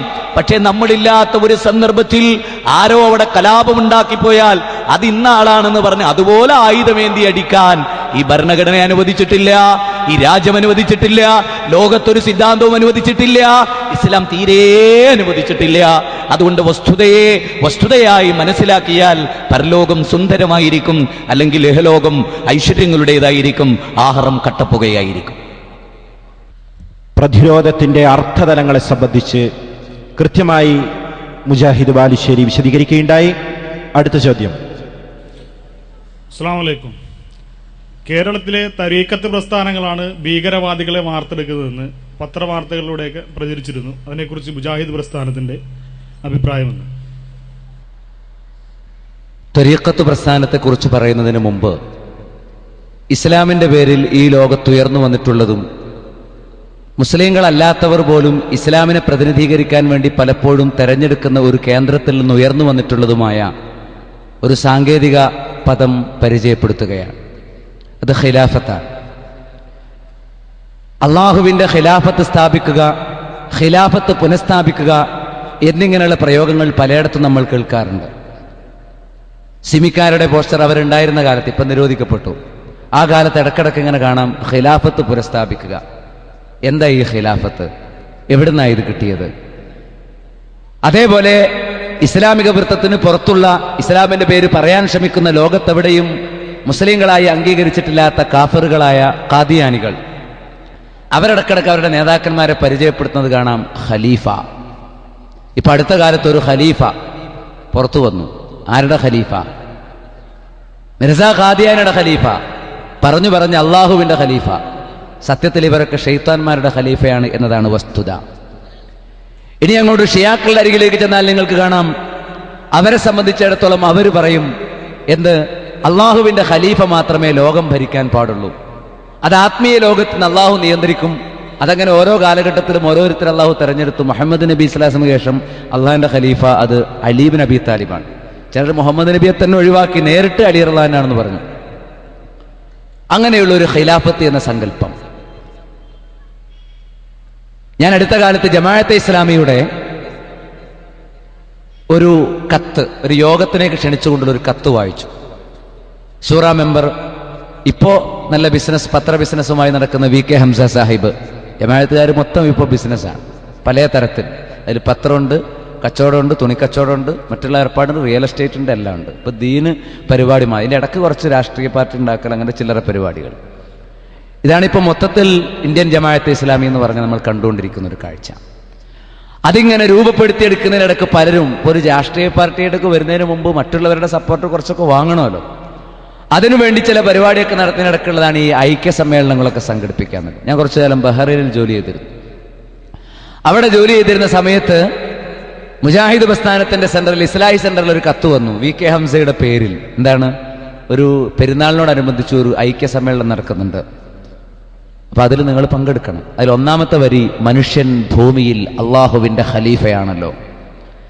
മനുഷ്യൻ ഭൂമിയിൽ അള്ളാഹുവിന്റെ ഖലീഫയാണല്ലോ എന്നാണ് ആ പ്രയോഗവും പരാമർശവും എന്ന് കാണാൻ സാധിക്കും. അപ്പൊ അതുകൊണ്ട് തന്നെ അവിടെ നമുക്കറിയാൻ കഴിയും എന്താണ് കൃത്യമായി ഇസ്ലാമിന് വിരുദ്ധമായ ഒരു നിലപാട് ഇവിടെ ഉണ്ട്. മനുഷ്യൻ ഭൂമിയിൽ അള്ളാഹിന്റെ ഖലീഫയാണെന്ന് ആര് പറഞ്ഞു? അള്ളാഹു ആര്? മനുഷ്യൻ ആര്? അള്ളാഹു സൃഷ്ടാവാണ്, സർവാധികാരിയാണ്, പരമപരിശുദ്ധരാണ്. മനുഷ്യൻ സൃഷ്ടിയാണ്, ഒന്നും അറിഞ്ഞുകൂടാത്തവനാണ്. അള്ളാഹു എന്തെങ്കിലും നൽകിയാൽ അതുള്ളവനാണ്. അവന് ഭക്ഷണം കഴിക്കണം, അത് ദഹിപ്പിക്കണം, മാലിന്യങ്ങൾ വരണം, മലമൂത്രമൊക്കെ ഉള്ളിലുണ്ട്. ഇതാണ് മനുഷ്യൻ. അള്ളാഹു പരമപരിശുദ്ധനാണ്, സമതാണ്. സമതെന്ന് പറഞ്ഞാൽ ആന്തരാവയവങ്ങൾ ആവശ്യമില്ലാത്തവൻ, ദഹന വ്യവസ്ഥ ഇല്ലാത്തവൻ എന്നാ സമതെന്നിന്റെ ഒന്നാമത്തെ അർത്ഥം. അള്ളാഹുവിന് ഭക്ഷണം കഴിക്കേണ്ടതില്ല, അള്ളാഹു മാലിന്യങ്ങൾ പേറുന്നവനല്ല, പരമപരിശുദ്ധനാണ്. അള്ളാഹുവിന്റെ ഖലീഫ എന്ന പ്രയോഗം തെറ്റാണ്, അത് കുഫറാണ്. അതാദ്യമായി ഈ ലോകത്തെ കൊണ്ടുവന്നത് ത്വരീഖത്തുകാരാണ്. അള്ളാഹുവിന്റെ ഖിലാഫത്ത് എന്ന പ്രയോഗം, ഖലീഫത്തുള്ള എന്ന പ്രയോഗം ആദ്യമായി ഇസ്ലാമിന്റെ വേദിയിൽ ഇസ്ലാമിന്റെ പേരിൽ ഉച്ചരിച്ചത് ഇബ്നു അറബി എന്ന തരീഖത്തിന്റെ ഉസ്താദാണ് അബ്ബാസി കാലത്ത്, ഇബ്നു അറബി. അപ്പൊ അള്ളാഹുവിന്റെ ഖിലാഫത്ത് സ്ഥാപിക്കണം എന്ന തത്വം യഥാർത്ഥത്തിൽ തുടക്കം കുറിച്ച പ്രസ്ഥാനം ത്വരീഖത്താണ്. ത്വരീഖത്തിന്റെ ആത്മീയ വശം തന്നെയാണ് ഷിഈസത്തിന്റെയും അടിത്തറ. ഷിഈസമാണ് ഖിലാഫത്ത് സ്ഥാപിക്കാൻ വേണ്ടി മതരാഷ്ട്രവാദ പ്രവർത്തനങ്ങൾ ഇമാമത്തിന്റെ പേരിൽ കൊണ്ടുവന്നത്. അതുതന്നെയാണ് അവസാനം ജമാഅത്തെ ഇസ്ലാമിയിലും NDF-ലും പോപ്പുലർ ഫ്രണ്ടിലും എത്തിയത് എന്നാണ് കഴിഞ്ഞ ചർച്ചകൾ നമ്മൾ കേട്ടത്. അപ്പോൾ സ്വാഭാവികമാണ് ത്വരീഖത്തും തീവ്രവാദവും ഒരുമിക്കുക എന്നുള്ളത്. ഇത് രണ്ടും ഖിലാഫത്താണ്, ഖിലാഫത്തിന്റെ രണ്ടു വശം. അതുകൊണ്ട് തന്നെ അവസാനം ഇന്ത്യൻ ജമാഅത്തെ ഇസ്ലാമി അതിന്റെ പ്രവർത്തനങ്ങൾ റിയൽ എസ്റ്റേറ്റിലേക്കും ബിസിനസ്സിലേക്കും രാഷ്ട്രീയത്തിലേക്കും മാത്രമായി വരികയും ദീനിന്റെ ഒരു പ്രബോധനം കുറച്ചെങ്കിലും ഉണ്ടായിരുന്നത് ഇല്ലാതായി പോവുകയും ചെയ്ത ഒരു ഘട്ടത്തിൽ ഇസ്ലാമിന്റെ ആദർശങ്ങളെക്കുറിച്ച് കേൾക്കാൻ അവസരമുണ്ടാകുമ്പോൾ, പരലോകത്തെക്കുറിച്ച് കേൾക്കാൻ മുജാഹിദ് പ്രസ്ഥാനത്തിന്റെ വേദികളിലെങ്കിലും അവസരമുണ്ടാകുമ്പോൾ, ഒരു മോക്ഷത്തെക്കുറിച്ചും മോചനത്തെക്കുറിച്ചും പരലോക വിജയത്തെക്കുറിച്ചുമൊക്കെ ചിന്തിക്കുന്ന ജമാഅത്തെ ഇസ്ലാമിയുടെ വൃത്തത്തിൽ വളർന്നു വന്ന പലരും ഇപ്പോൾ ചേക്കേറുന്നത്, ജമാഅത്തെ ഇസ്ലാമിക്കും സോളിഡാരിറ്റിക്കും SIO-നും നേതൃത്വം കൊടുത്ത പലരും, ചെറുപ്പക്കാർ, സിമിക്കാർ, സംസ്ഥാന നേതൃത്വത്തിൽ വരെയുള്ള ആളുകൾ ഇപ്പൊ ചേക്കേറുന്ന തരീഖത്തിലാണ്. ഇത് എറണാകുളത്ത് ഒരു രഹസ്യമല്ല, നമുക്കെല്ലാം അറിയാവുന്ന ഒരു കാര്യമാണ്. അവർ രണ്ടു കൂട്ടരെയും യോജിപ്പിക്കുന്ന ഒരു ഘടകമുണ്ട്. തബ്ലീഗ് ജമാഅത്തുകാരനും പറയുന്നത് ഖിലാഫത്ത് സ്ഥാപിക്കണം. കാരണം തരീഖത്തിനെ പുനർജീവിപ്പിക്കാനുണ്ടായ പ്രസ്ഥാനമാണ് തബ്ലീഗ് ജമാഅത്ത്. തബ്ലീഗ് ജമാഅത്തിന്റെ ആചാര്യനായ മുഹമ്മദ് ഇലിയാസ്, തബ്ലീഗ് ജമാഅത്തിന്റെ ആചാര്യനായ മുഹമ്മദ് ഇലിയാസ്, അയാളെ സംബന്ധിച്ചിടത്തോളം, മുഹമ്മദ് ഇലിയാസിനെ സംബന്ധിച്ചിടത്തോളം അയാൾ ഖാദിരിയ, നഖ്ശബന്ദിയ, ചിസ്തിയ, മാതുരീദിയ ഇങ്ങനെ 4 തരീഖത്തുകളിലൂടെ അള്ളാഹുവിലേക്ക് മനുഷ്യരെ അടുപ്പിക്കാൻ അവകാശമുള്ള മുറബ്ബിയായ ഷെയ്ഖാണ് എന്നാണ് തബ്ലീഗ് ജമാഅത്ത് വിശ്വസിക്കുന്നത്. എന്താണ് ഇങ്ങനെ പറഞ്ഞാൽ? അതായത് അള്ളാഹു ഒരു ഖലീഫയെ നിശ്ചയിച്ചിരിക്കുന്നു, പദവികൾ ഇങ്ങനെ ക്രമമായി നിശ്ചയിക്കുകയാണ്. നേരത്തെ എന്റെ സുഹൃത്ത് സൂചിപ്പിച്ചതുപോലെ മെയ്സണിസം, മെയ്സൺ പ്രസ്ഥാനങ്ങൾ, മെയ്സൺ എന്ന് പറഞ്ഞാൽ തന്നെ അടുക്കടുക്കായിട്ട് ഇങ്ങനെ പടുക്കുക എന്നാണ്. വലിയ വലിയ ലയൺസ് ക്ലബ്ബുകൾ പോലുള്ള ചില പ്രസ്ഥാനങ്ങൾക്ക് ചില ഘട്ടങ്ങളുണ്ട്. അവരുടെ 1ാം നിലയിൽ നിൽക്കുന്ന ആളുകൾ എന്താണ് ചെയ്യുന്നത് സാധാരണക്കാർക്ക് അറിയില്ല. കേഡർ സ്വഭാവം സ്വീകരിക്കുന്ന എല്ലാ പ്രസ്ഥാനങ്ങൾക്കും, നക്സൽബാരി പ്രസ്ഥാനങ്ങൾക്കുമൊക്കെ നിഗൂഢമായി ഈ സ്വഭാവമുണ്ട്. അത് ജമാഅത്തെ ഇസ്ലാമിക്കുണ്ട്, NDF-നുണ്ട്, സിമിക്കുണ്ട്, ത്വരീഖത്തിനുണ്ട്. എന്താണ് നിഗൂഢത? സാധാരണക്കാരന് അറിയാത്ത ചില കാര്യങ്ങൾ മുകളിലുള്ളവർക്കറിയാം. ഇത് കേഡർ പാർട്ടികൾക്കൊക്കെയുണ്ട്. അത് ജൂതനിൽ നിന്ന് കിട്ടിയതാണ്. മെയ്സൺ എന്ന് പറഞ്ഞാൽ മുകളിൽ ഒന്ന്, പിന്നെ ഒന്ന്, പിന്നെ ഒന്ന്, ഏറ്റവും മുകളിലുള്ളവൻ തീരുമാനിക്കും, അത് ക്രമേണ താഴെയുള്ളവർക്ക് നടക്കും. അങ്ങനെയാണ് അവസാനം ഒരു മുത്തഫിഖ് ഉണ്ടാവും ജമാഅത്തെ ഇസ്ലാമിക്കാരന്, ഒരു അനുഭാവി. അതിൻ്റെ താഴെ മുനാഫിഖുണ്ടോ അറിയില്ല. അവർ ജമാഅത്തുകാരായിട്ട് മുത്തഫിഖിനെ അംഗീകരിക്കുന്നില്ല. ജമാഅത്തെ ഇസ്ലാമിക്കാരാണ് എന്ന് പറഞ്ഞ് നമ്മൾ കാണുന്ന ആരും ജമാഅത്തെ ഇസ്ലാമിക്കാരല്ല. ആകെ 2000 മെമ്പർഷിപ്പ് എങ്ങനെ ജമാഅത്തെ ഇസ്ലാമിക്കുള്ളത്. പിന്നെ ബാക്കിയുള്ളതൊക്കെ എന്താണ്? ഒരു ഗ്രേഡ് പരിശോധനാ കാലഘട്ടം. ഇങ്ങനെ ഒരാളുടെ ഖൽബും ഹിദായത്തും പരിശോധിക്കുന്ന ഒരു വിശ്വാസം യഥാർത്ഥത്തിൽ ത്വരീഖത്തിൽ നിന്നുണ്ടായതാണ്. അതുകൊണ്ട് തന്നെ ഖിലാഫത്തിന്റെ സിദ്ധാന്തം അത് ഈ വിശ്വാസത്തെ പിഴപ്പിച്ചതിന്റെ ഒരു അടയാളമാണ്. അങ്ങനെ വന്നിട്ട് പിന്നീട് അത് കാർക്കുനായി, റുക്കിനായി, ഖയ്യിമായി, നാദിമായി, അമീറായി, അവസാനം അവർ ചിന്തിക്കുന്ന കാര്യങ്ങൾ താഴേക്കിടകൾ അവൻ അറിയില്ല. അങ്ങനെ ഈമാനിന്റെ അങ്ങേയറ്റം എത്തിയവനാണ് പോലും അമീറും അസിസ്റ്റന്റ് അമീറും ഒക്കെ ആകുന്നത്. ഇസ്ലാമിൽ അങ്ങനെയല്ല. ഇന്നൽ ഈമാൻ യസീദു വയൻഖുസു എന്നാണ്. ഈമാൻ കൂടും കുറയും. ചിലപ്പോൾ അമീറിന്റെ ഈമാൻ ഒരു വിലയുണ്ടാവില്ല, ഒരു സാധാരണക്കാരന്റെ ഈമാൻ ഉയർന്നതാകാം. അതുകൊണ്ട് തന്നെ ഒരാളുടെ മുത്തഫിഖാണോ അതല്ലെങ്കിൽ അതിനേക്കാളും താഴെ ദർജയിലാണോ, ഖയ്യിമാണോ, റുക്കനാണോ, നാദിമാണോ എന്നൊക്കെ നോക്കിയിട്ട് ഒരാളുടെ ഈമാനും ഹിദായത്തും നിലവാരവും വിശ്വാസശുദ്ധിയും ഒന്നും അളക്കുന്ന ഒരു രീതി ശരിയല്ല. ഇത് ത്വരീഖത്തുകാരന്റെ രീതിയാണ്. അങ്ങനെ ഒരുത്തൻ ഒരു ഘട്ടത്തിൽ നിന്ന് പുരോഗമിച്ച് അടുത്ത ഘട്ടത്തിലെത്തി, അവിടുന്ന് പുരോഗമിച്ച് ഒരു പ്രത്യേകമായ പാതയിലൂടെ ഹഖീഖത്തിന്റെ ഒരു നിലവാരത്തിലേക്ക് ഉയരുമ്പോൾ അവസാനം ഇബാദത്തുകൾ പോലും വേണ്ടതില്ലാത്ത വണ്ണം അള്ളാഹുവിങ്കൽ മുഖറബുകളായി തീരും എന്ന പിഴച്ച വിശ്വാസമാണ് ത്വരീഖത്തിന്റെ വിശ്വാസം. അതുകൊണ്ട് തന്നെ അവരെ സംബന്ധിച്ചിടത്തോളം സ്വർഗത്തിലെത്തുക എന്നത് ലക്ഷ്യമല്ല, നരകമോചനം അവരുടെ ലക്ഷ്യമല്ല. മറിച്ച് ത്വരീഖത്തുകാരെ സംബന്ധിച്ചിടത്തോളം അള്ളാഹുവിൽ വിലയം പ്രാപിക്കുക എന്നുള്ളതാണ്. മനുഷ്യന്റെ മനസ്സിൽ 2 ഭാവങ്ങളുണ്ട്. ഒന്ന് ഖരീനിന്റെ പൈശാചിക ഭാവം, 2 അള്ളാഹു പ്രവാചകന്റെ പ്രകാശമാണ് ആദ്യം സൃഷ്ടിച്ചത് എന്നും അത് അള്ളാഹുവിന്റെ പ്രകാശത്തിൽ നിന്നുണ്ടായതാണ് എന്നും അതിൽ നിന്ന് ആദമിനെ സൃഷ്ടിച്ചു എന്നും പിന്നീട് അങ്ങനെ തലമുറകളായി അമ്പിയാക്കന്മാരിൽ ഔലിയാക്കന്മാരിൽ കടന്നു വരുന്ന ആ പ്രകാശത്തിന്റെ അടയാളങ്ങൾ പരമ്പരയുള്ള ആളുകളിലൂടെ, മുറബ്ബിയായ ശൈഖുമാരിലൂടെ അവരുടെ കീഴിൽ മുരീദന്മാരായി ജീവിച്ചാൽ ആ പ്രകാശത്തിന്റെ ജ്വാല സ്വന്തം ഹൃദയത്തിലേക്ക് കടത്താമെന്നും അങ്ങനെ അവസാനം അള്ളാഹുവിന്റെ പ്രകാശധാരയിൽ വിലയം പ്രാപിക്കാമെന്നുമുള്ള പിഴച്ച ജൂതവിശ്വാസമാണ് തരീഖത്തുകാർ ഖിലാഫത്തിന്റെ പേരിൽ ഇവിടെ കൊണ്ടുവന്നത്. ജൂതന്മാർക്കൊരു വിശ്വാസമുണ്ട്, ഇസ്രായേൽ ജനത അള്ളാഹുവിന്റെ ഖലീഫമാരാണ്, അവർ മാത്രമേ സ്വർഗത്തിൽ പ്രവേശിക്കൂ. ഷിയാക്കൾക്കൊരു വിശ്വാസമുണ്ട്, എന്താണ്? അവർ മാത്രം, അള്ളാഹു സ്വർഗത്തിൽ പോകേണ്ടവരെ സ്വർഗത്തിലെ മണ്ണുകൊണ്ടാണ് പടച്ചത്, അതുകൊണ്ട് അവർ മാത്രമേ സ്വർഗത്തിൽ പ്രവേശിക്കൂ. ജൂതന്റെ അതേ അജണ്ട ഇസ്ലാമിന്റെ പേരിൽ കൊണ്ടുവന്നു. തരീഖത്തുകാരൻ കുറച്ചുകൂടി ആഴത്തിൽ പോയി സ്വർഗം തന്നെ മോഹിക്കരുത് എന്ന് പറഞ്ഞു, നരകം പേടിക്കരുത് എന്ന് പറഞ്ഞു. അതിനേക്കാൾ വലുത് അള്ളാഹുവിൽ വിലയം പ്രാപിക്കലാണ്. അതുകൊണ്ട് ഹൃദയത്തിലെ ശൈത്വാൻ എന്ന ഖരീനിനെ അതിനെ നിർവീര്യമാക്കുകയും നൂറാനിയത്തിനെ പ്രകാശിപ്പിച്ചെടുക്കുകയും ചെയ്യണമെന്നുള്ള ഒരു തത്വം. അതാണ് തരീഖത്തുകാരുടെ തബ്ലീഗുകാരുടെ പള്ളിക്ക് മുഴുവൻ മസ്ജിദുൻ നൂർ എന്ന് പേര് വന്നത്. അള്ളാഹിന്റെ പേര് കൊണ്ടാണ് മസ്ജിദ് നൂർ എന്നിട്ടെങ്കിൽ നല്ല പേരായിരുന്നു. ഇത് മുഹമ്മദ് നബിയുടെ നൂറാണ്. മുഹമ്മദ് നബി നൂറിൽ നിന്ന് സൃഷ്ടിക്കപ്പെട്ടതാണ് എന്ന് വിശ്വാസം. അങ്ങനെ നൂറാനിയത്തിനെ സ്വീകരിച്ച് അള്ളാഹുവിലേക്ക് വിലയം പ്രാപിച്ച് നൂറിന്റെ ഒരു ഭാഗമായി, ഒരു രശ്മിയായി കണ്ണു ചേരാനുള്ള വിശ്വാസം. അതുകൊണ്ട് തന്നെ തബ്ലീഗ് ജമാഅത്തുകാരന്റെ പള്ളിയുടെ പേരിൽ കുഫറിന്റെ അംശമുണ്ട്. ഞാൻ ചുരുക്കുന്നു.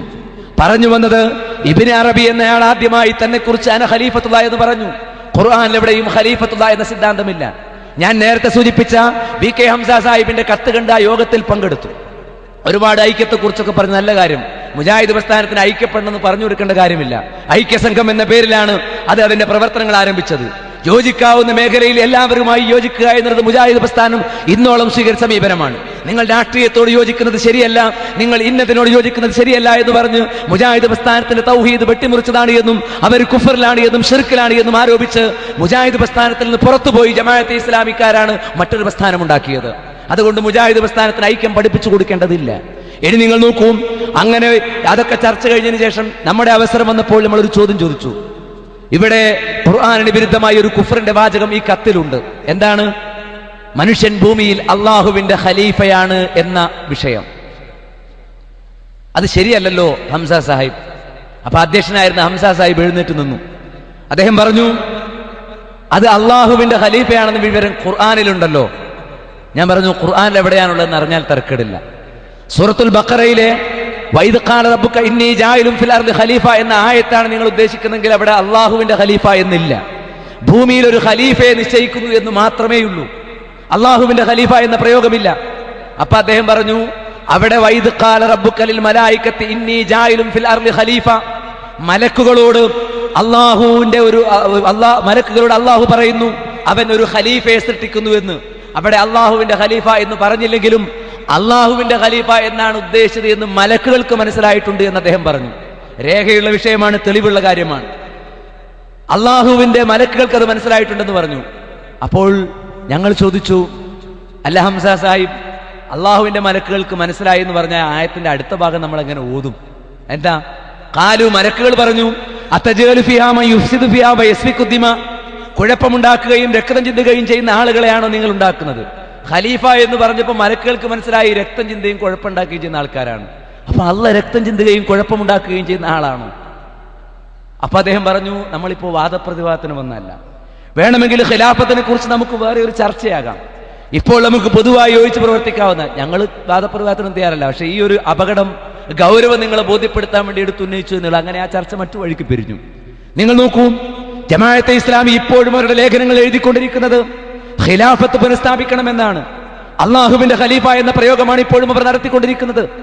അതുകൊണ്ട് തന്നെ ആ ഖിലാഫത്ത് ജമാഅത്തെ ഇസ്ലാമി സ്വയം ഉണ്ടാക്കിയതല്ല, ത്വരീഖത്തുകാരിൽ നിന്ന് കിട്ടിയതാണ്. അതുകൊണ്ട് തന്നെ ജമാഅത്തിന്റെ തീവ്രവാദം സ്വാഭാവികമായി ത്വരീഖത്തുകാരിലേക്ക് വരിക എന്നുള്ളത് ഒരു പുതുമയുമല്ല. ത്വരീഖത്തിനെ ന്യായീകരിക്കുന്ന ലേഖനങ്ങളാണ് ജമാഅത്തിന്റെ പ്രസിദ്ധീകരണങ്ങൾ വരാറുള്ളത്.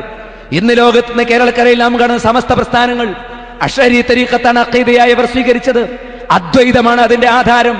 ലാ കണ്ണ ഇല്ലല്ലാ, ലാ മൂക്ക ഇല്ലല്ലാ എന്നൊക്കെ പറയുന്ന രൂപത്തിൽ ലാ ഇലാഹ ഇല്ലല്ലാഹയെ അങ്ങേയറ്റം അപമാനിച്ചുകൊണ്ട് കാണുന്ന സൃഷ്ടികൾ കണ്ണും മൂക്കും ഒക്കെ അള്ളയാണ് എന്ന വിശ്വാസം, അതാണ് ഇവിടുത്തെ സമസ്തക്കാരൻ സ്വീകരിച്ചത്. ഇപ്പോ അബ്ദുൽ നാസർ മഅ്ദനി ദസൂഖി തരീഖത്തിൽ ചേർന്നപ്പോൾ വലിയ ചർച്ചയായി. ദസൂഖിയാകട്ടെ, ആലുവ തരീഖത്താകട്ടെ, അതേപോലെ തന്നെ ആലന്തറ തരീഖത്താകട്ടെ, വടകര തരീഖത്താകട്ടെ, കടുങ്ങാത്തുകൊണ്ട് തരീഖത്താകട്ടെ, പരപ്പനങ്ങാടിയാകട്ടെ, നൂർഷിയാകട്ടെ, ഏത് തരീഖത്ത് എവിടെയായിരുന്നാലും തരീഖത്തിന്റെ ഒക്കെ ആധാരം ഒന്നാണ്, വഹദത്തുൽ വജൂദ് എന്ന സിദ്ധാന്തം. അത് യഥാർത്ഥത്തിൽ ഇസ്ലാം പഠിപ്പിക്കുന്ന സൃഷ്ടി സ്രഷ്ടാവ് എന്ന സിദ്ധാന്തത്തിന് എതിരാണ്. വിശുദ്ധ ഖുർആൻ പറയുന്നത്, യാ അയ്യുഹന്നാസു ഉബ്ദു റബ്ബക്കുമുല്ലദീ ഖലഖക്കും, മനുഷ്യരെ നിങ്ങൾ നിങ്ങളെ സൃഷ്ടിച്ച നിങ്ങളുടെ റബ്ബിനെ ആരാധിക്കണം. അപ്പോൾ നമ്മൾ സൃഷ്ടികളാണ്, റബ്ബ് സ്രഷ്ടാവാണ്. റബ്ബിലേക്ക് വിലയം പ്രാപിക്കുക എന്ന തത്വമില്ല, അത് അദ്വൈതമാണ്. അദ്വൈതം ഇസ്ലാമിനെതിരാണ്. അതുകൊണ്ടാണ് അദ്വൈതവാദികളായ ജസ്റ്റിസ് കൃഷ്ണയ്യരെ പോലുള്ള ആളുകൾ ഇസ്ലാമിനെ മഹത്വപ്പെടുത്തി പലപ്പോഴും സംസാരിക്കാറുണ്ട്. അവർ മഹത്വപ്പെടുത്തുന്നത് ഇസ്ലാമിനെ അല്ല, സൂഫിസത്തെയാണ്, ത്വരീഖത്തിനെയാണ്. ത്വരീഖത്ത് ഇസ്ലാമിന്റെ ശത്രുവാണ്. ത്വരീഖത്തിന് ഇസ്ലാമുമായി യാതൊരു ബന്ധവുമില്ല. മാത്രവുമല്ല, അങ്ങനെ ഒരു വലിയ അള്ളാഹുവിലേക്ക് വിലയം പ്രാപിച്ച ഒരു ഷെയ്ഖ് ഗൗസ് എന്നവർ പേരിട്ടു. ഖദർ അലൈഹി ഇസ്ലാമാണ് ഗൗസിന്റെ സ്ഥാനത്ത് മിക്ക ത്വരീഖത്തുകാർക്കും. അതിന്റെ താഴെ അഖ്താബുകൾ, ഖുത്തുബുകളുണ്ട്. അവർക്ക് പേരിട്ടിരിക്കും. അവര് മൊഹീദ്ദീൻ ഷെയ്ഖിനെ പോലുള്ള, റഫായി ഷെയ്ഖിനെ പോലുള്ള ഖുത്തുബുകൾ തൊട്ടു താഴെ. അപ്പൊ അള്ളാഹുവിന്റെ ഖലീഫ പ്രതിനിധി ഗൗസ്, അതിന്റെ പ്രതിനിധികൾ അഖ്താബുമാർ. അവരുടെ ഖലീഫമാർ ആരാകുന്നു? അബ്ദാലുമാർ, 40ഓളം അബ്ദാലുമാർ. അതിനുശേഷം അനേകം നുജബാഹുകൾ. ഇവരൊക്കെ ആത്മീയ ലോകത്ത് അള്ളാഹു അവന്റെ ഭരണം നടത്താൻ ഏൽപ്പിച്ചിരിക്കുന്നു. നേരത്തെ ഞാൻ നിങ്ങളെ ഓതി കേൾപ്പിച്ച ഒരു ആയത്തിന് വിരുദ്ധമാണ് തരീഖത്തിന്റെ ഈ സിദ്ധാന്തം. വലാ യുശ്രികു ഫീ ഹുക്മിഹി അഹദ. അള്ളാഹുവിന്റെ ഭൂമിയിൽ അവൻ ഒരാളെയും അധികാരത്തിൽ അവൻ പങ്കുചേർക്കുന്നില്ല. ഒരിടത്തും അള്ളാഹുവിന്റെ അധികാരമുള്ള ഒരു മേഖലയിലും, ആകാശത്തിലാകട്ടെ ഭൂമിയിലാകട്ടെ അതിനപ്പുറത്താകട്ടെ, അള്ളാഹുവിന്റെ അധികാരത്തിൽ ഒരാളെയും പങ്കെടുപ്പിക്കുന്നില്ല. എന്നാൽ നിങ്ങൾ കേട്ട് കാണും, മുള്ളൂർക്കര മുഹമ്മദ് അലി സഖാഫിയെ പോലുള്ളവർ നാട് നീളെ പ്രസംഗിക്കുന്നത്. നിങ്ങൾ കരുതുന്നുണ്ടോ ഇന്ത്യ രാജ്യം ഭരിക്കുന്നത് മൻമോഹൻ സിംഗ് ആണെന്ന്, കേരളം ഭരിക്കുന്ന അച്യുതാനന്ദനാണെന്ന്? അല്ല. അള്ളാഹു അവൻ ഒരുപാട് പ്രപഞ്ചങ്ങളുണ്ടെന്നും ഓരോ പ്രപഞ്ചങ്ങളെ ഭരിക്കാൻ വേണ്ടി അവൻ വ്യത്യസ്തങ്ങളായ ഷെയ്ഖുമാരെ ഏൽപ്പിച്ചിരിക്കുന്നുവെന്നും, അങ്ങനെ അള്ളാഹുവിന്റെ ഖലീഫമാരായ അവരാണ് ഭരണം നടത്തുന്നത്. ഇവ അജ്മീറിലെ ഇബ്രാഹിം ബാദുഷയാണ് പോലും ഇന്ത്യ രാജ്യം ഭരിക്കുന്നത്. പുത്തമ്പള്ളിയിലെ ഷെയ്ഖും ഉള്ളാളം തങ്ങളുമാണ് പോലും കേരളം ഭരിക്കുന്നത്. അങ്ങനെ അവർ ഓരോ ദിവസവും ആത്മീയ ലോകത്ത്, ആകാശ ലോകത്ത് പ്രത്യേകമായ കേന്ദ്രങ്ങളിൽ സമ്മേളനം ചേരുമെന്നും, എന്നിട്ട് സമസ്തക്കാരന്റെ കാന്തപുരത്തിന്റെ പ്രസിദ്ധീകരണത്തിൽ ഓരോ ദിവസവും അള്ളാഹുവിന്റെ ഖലീഫമാരുടെ സമ്മേളനം നടക്കുന്ന സ്ഥലങ്ങൾ രേഖപ്പെടുത്തുകയും ഇന്ന് തെക്ക് കിഴക്കേ മൂലയാണ് എന്നും നാളെ അപ്പുറമാണെന്നും അങ്ങോട്ട് ദുആ ചെയ്താൽ പ്രത്യേകം പ്രതിഫലമുണ്ടാകുമെന്നുമുള്ള ഈ ത്വരീഖത്തിന്റെ പിഴച്ച വിശ്വാസം നമ്മുടെ നാട്ടിലെ മുസ്ലിം ജനസാമാന്യം വിവരമില്ലാതെ അത് പാലിച്ചു പോരുന്ന ഒരു ഗുരുതരമായ അവസ്ഥയുണ്ട്. എന്നാൽ അള്ളാഹുവിന്റെ ഖലീഫ എന്ന് പറയാൻ പാടില്ല. നേരെ മറിച്ച് മനുഷ്യൻ ആരുടെ ഖലീഫയാണ്? അത് മലക്കുകളുടെ ചോദ്യത്തിൽ വ്യക്തമാണ്. അത് ഇമാം ജരീർ തബരി അടക്കമുള്ള മുഫസ്സിറുകൾ വ്യക്തമായി രേഖപ്പെടുത്തിയിട്ടുണ്ട്. രക്തം ചിന്തുകയും കുഴപ്പമുണ്ടാക്കുകയും ചെയ്യുന്ന ഒരു സംഘത്തെയാണ് നീ ഉണ്ടാക്കുന്നത്. അപ്പോൾ മനുഷ്യനെ സൃഷ്ടിക്കുന്നതിന് മുമ്പ് ദൗത്യമേൽപ്പിക്കപ്പെടുകയും ദൗത്യത്തെ ലംഘിച്ചുകൊണ്ട് രക്തം ചിന്തുകയും കുഴപ്പമുണ്ടാക്കുകയും ചെയ്ത ഒരു ജനത ഇവിടെ കടന്നുപോയിട്ടുണ്ട്, സംശയമില്ല. ജിന്നുകളുടെ അല്ലാഹു പറഞ്ഞു അവനെ മാത്രമേ ആരാധിക്കാവൂ എന്ന്, നന്മയിലൂടെ ജീവിതം നയിക്കണമെന്ന്. മനുഷ്യരെ പോലെ മറ്റൊരു സൃഷ്ടിവർഗമാണ് ജിന്നുകൾ. പക്ഷെ അവർക്ക് മനുഷ്യരെ അവരെ കാണാൻ കഴിയില്ല. ജിന്നുകൾ അള്ളാഹുവെ മാത്രം ആരാധിക്കുന്ന ഏർപ്പാട് നിർവഹിക്കുന്നതിൽ നിന്ന് പലരും പിഴക്കുകയും അതിൽ നിന്ന് ഒരു വിഭാഗം കലാപത്തിന്റെയും അതേപോലെ തന്നെ രക്തം ചിന്തലിന്റെയും വഴി സ്വീകരിക്കുകയും ചെയ്തു. അതുകൊണ്ടാണ് മലക്കുകൾ ആ ചോദ്യം ചോദിച്ചത്. ജിന്നുകൾക്ക് ശേഷം അള്ളാഹുവെ മാത്രമേ ആരാധിക്കാവൂ എന്ന സിദ്ധാന്തം പിന്നാലെ ഏറ്റുവാങ്ങിയ ജനതയാണ് ഖിലാഫത്ത്.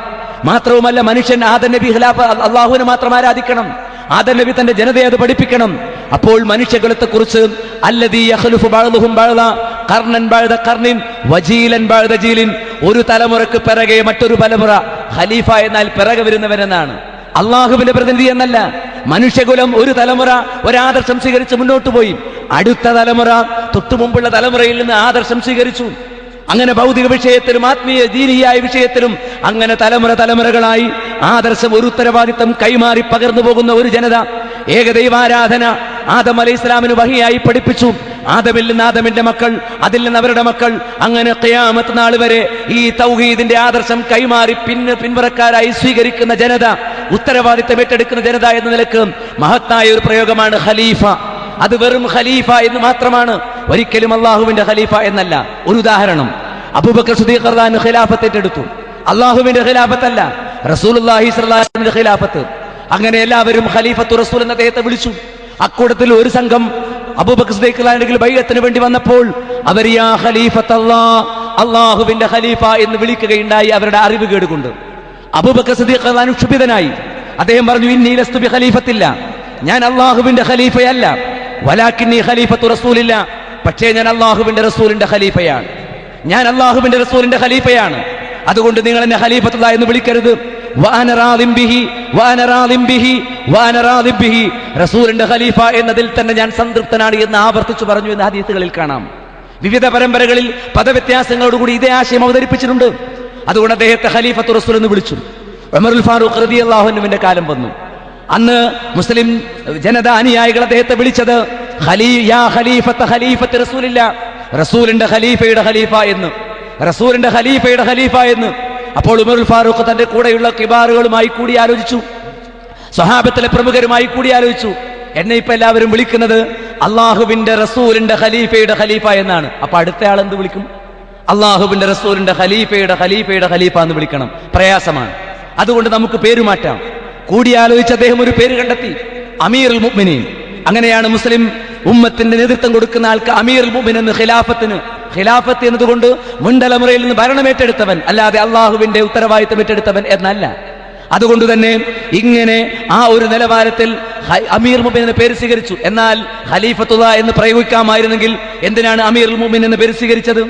അബൂബക്കർ സിദ്ദീഖിനെ ഖലീഫത്തുള്ളാഹി എന്ന് വിളിച്ചാൽ മതിയല്ലോ, ഉമറുൽ ഫാറൂഖിനെ ഖലീഫത്തുള്ളാഹി എന്ന് വിളിച്ചാൽ മതിയല്ലോ, ഇനി വരാൻ പോകുന്ന ഓരോരുത്തരെയും ഖലീഫത്തുള്ളാഹി എന്ന് വിളിച്ചാൽ മതിയല്ലോ. അങ്ങനെ വിളിക്കാൻ പറ്റില്ല. ശൈഖുൽ ഇസ്ലാം ഇബ്നു തൈമിയ്യ പറഞ്ഞു 3 കാരണങ്ങൾ കൊണ്ടാണ് ഖിലാഫത്ത് പ്രസക്തമാകുന്നത്. ഒന്ന്, ആൾ സ്ഥലത്തില്ലാതാകണം, അപ്പോൾ ഒരു പ്രതിനിധിയെ ഏൽപ്പിക്കണം. അല്ലെങ്കിൽ ആൾ മരിച്ചു പോകണം, അപ്പൊ പിന്നെ പ്രതിനിധികളാണ് അദ്ദേഹത്തിന്റെ കാര്യങ്ങൾ ബാക്കി നിർവഹിക്കേണ്ടത്. അതല്ലെങ്കിൽ ആൾക്ക് അനാരോഗ്യമുണ്ടാകണം. ഇത് 3 അള്ളാഹുവോട് ചേർത്ത് പറയാൻ പറ്റില്ല. അള്ളാഹുവിന് പ്രപഞ്ചം ഭരിക്കാൻ ഖലീഫമാരോ? അള്ളാഹു എവിടെ കിടക്കുന്നു? ഖലീഫമാരായി പറയപ്പെട്ട ആളുകൾ എവിടെ കിടക്കുന്നു? ഏത് അടിസ്ഥാനത്തിലാണ് ഈ പുഴുക്കളായ ആളുകൾ സർവാധികാരിയായ അള്ളാഹുവിന്റെ ഖലീഫമാരാകുന്നത്? വഹുവൽ ഖാഹിറു ഫൗഖ ഇബാദി, അള്ളാഹു തന്റെ അടിയാറുകളുടെ മേൽ സ്വേച്ഛാധിപത്യമുള്ളവനാണ്. അങ്ങനെ അധികാരിയായ അള്ളാഹു ഏതെങ്കിലും ഒരു വിഷയത്തിൽ ആരെങ്കിലും പങ്കുചേർക്കുമോ? ഖുൽ ഹുവല്ലാഹു അഹദ്, അല്ലാഹു സമദ്, ഇല്ല. അവസാനം പറഞ്ഞു വലം യകുൽ ലഹു കുഫുവൻ അഹദ്, അവന് തുല്യരായിട്ട് ആരുമില്ല. അവന്റെ അധികാരത്തിൽ ആരും അവന് പങ്കാളികളെന്ന് വിശുദ്ധ ഖുർആൻ വേറെയും ഇടങ്ങളിൽ പറഞ്ഞു. ഒരിക്കലും അള്ളാഹു അവന് അധികാരം പങ്കുവെച്ചു കൊടുക്കുന്നില്ല. അതുകൊണ്ട് തരീഖത്തുകാർ പറയുന്നു, അള്ളാഹു ആത്മീയ ലോകം ഭരിക്കാൻ ഗൗസിനെ ഏൽപ്പിച്ചു, അഖ്താബിനെ ഏൽപ്പിച്ചു, അബ്ദാലിനെ ഏൽപ്പിച്ചു, നുജബായിനെ ഏൽപ്പിച്ചു. അങ്ങനെ നുജബാവ് വരെ ആത്മീയ ലോകത്ത്, ബാക്കിയുള്ളവർ ഭൂമിയിൽ. ഇവിടെ പച്ചപ്പുതപ്പിട്ട് പള്ളിയിൽ പോകുന്ന ഏർപ്പാട് നിർത്തി ഒരു ഗാൻഗാഹിൽ കയറി ഉലുവാൻ പുകച്ച്, വേണമെങ്കിൽ കുറച്ച് കഞ്ചാവിന്റെ ഇലയും ഇട്ട് പുകച്ച്, കഞ്ചാവിന്റെ ഇല ഇട്ട് പുകച്ച് എന്നതിന്റെ ആരോപണമല്ല കേരളക്കരയിൽ ഉണ്ടോ എന്ന് എനിക്കറിയില്ല. പക്ഷേ ബസ്താമിയെ പോലുള്ള തരീഖത്തിന്റെ ശൈഖുമാർ പരസ്യമായി എഴുതിയിട്ടുണ്ട് ലഹരി ഉപയോഗിക്കാമെന്ന്. അതുകൊണ്ട് തന്നെ നിങ്ങൾക്കറിയാമോ, തീവ്രവാദ കേന്ദ്രങ്ങൾ, അത് ഷിയാക്കളാകട്ടെ, ഇഖ്വാനികളാകട്ടെ, സുറൂരികളാകട്ടെ, തീവ്രവാദ കേന്ദ്രങ്ങളിൽ അവരെ തീവ്രവാദികളെ അറസ്റ്റ് ചെയ്യുന്ന കൂട്ടത്തിൽ കഞ്ചാവ് കൂടി അറസ്റ്റ് ചെയ്യുന്നത് കാണാം. കാരണം ഷിയാക്കൾക്ക് കഞ്ചാവ് ഹലാലാണ്, തരീഖത്തുകാർ കഞ്ചാവ് ഹലാലാണ്.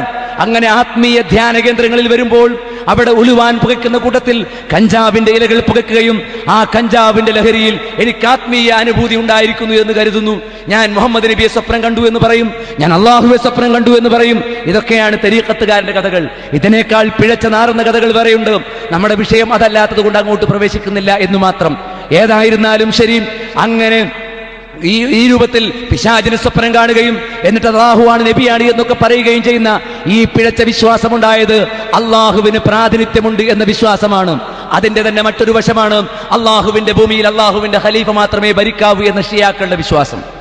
ഷിയാ പരമ്പരയിൽ ജനിച്ചു വളരുകയും സുന്നിയാണെന്ന് പറഞ്ഞുകൊണ്ട് സുന്നികളുടെ മുഖം മൂടിയിട്ട് ഷിയാ ആദർശം അവതരിപ്പിക്കുകയും ഷിയാക്കളെ സപ്പോർട്ട് ചെയ്യുകയും ഖുമൈനിക്ക് വേണ്ടി അഹ്ലുസുന്നത്തിന്റെ പിൻബലം നൽകാൻ വേണ്ടി തീവ്രവാദികളെ റിക്രൂട്ട് ചെയ്യാൻ തുടക്കം കുറിക്കുകയും ചെയ്ത അബുൽ അഅ്ല മൗദൂദിയും പറഞ്ഞു, അള്ളാഹുവിന്റെ ഭൂമിയിൽ അള്ളാഹുവിന്റെ ഖിലാഫത്താണ് സ്ഥാപിക്കേണ്ടത്. മൗദൂദിയുടെ അനുചരന്മാർ സിമിക്കാരും ഇപ്പോൾ NDF-കാരുമായിട്ടുള്ള ആളുകൾ നാട് നീളെ പോട്ടറിട്ടിച്ചു ഖിലാഫത്ത് പുനഃസ്ഥാപിക്കണം. അതുകൊണ്ട് ത്വരീഖത്തിന്റെയും ഇഖ്വാനിസത്തിന്റെയും തീവ്രവാദത്തിന്റെയും വേരുകൾ ഒരുമിച്ചില്ലെങ്കിലേ അത്ഭുതമുള്ളൂ. ഖിലാഫത്താണ് ഇവരെ യോജിപ്പിക്കുന്ന കണ്ണി. അള്ളാഹു നമ്മുടെ ഖലീഫയാകാം എന്നല്ലാതെ നമുക്ക് അള്ളാഹുവിന്റെ ഖലീഫയാകാൻ കഴിയില്ല. എന്ത് കണ്ടിട്ട് അള്ളാഹുവിന്റെ ഏത് കാര്യം നമുക്ക് ഏറ്റെടുക്കാൻ കഴിയും?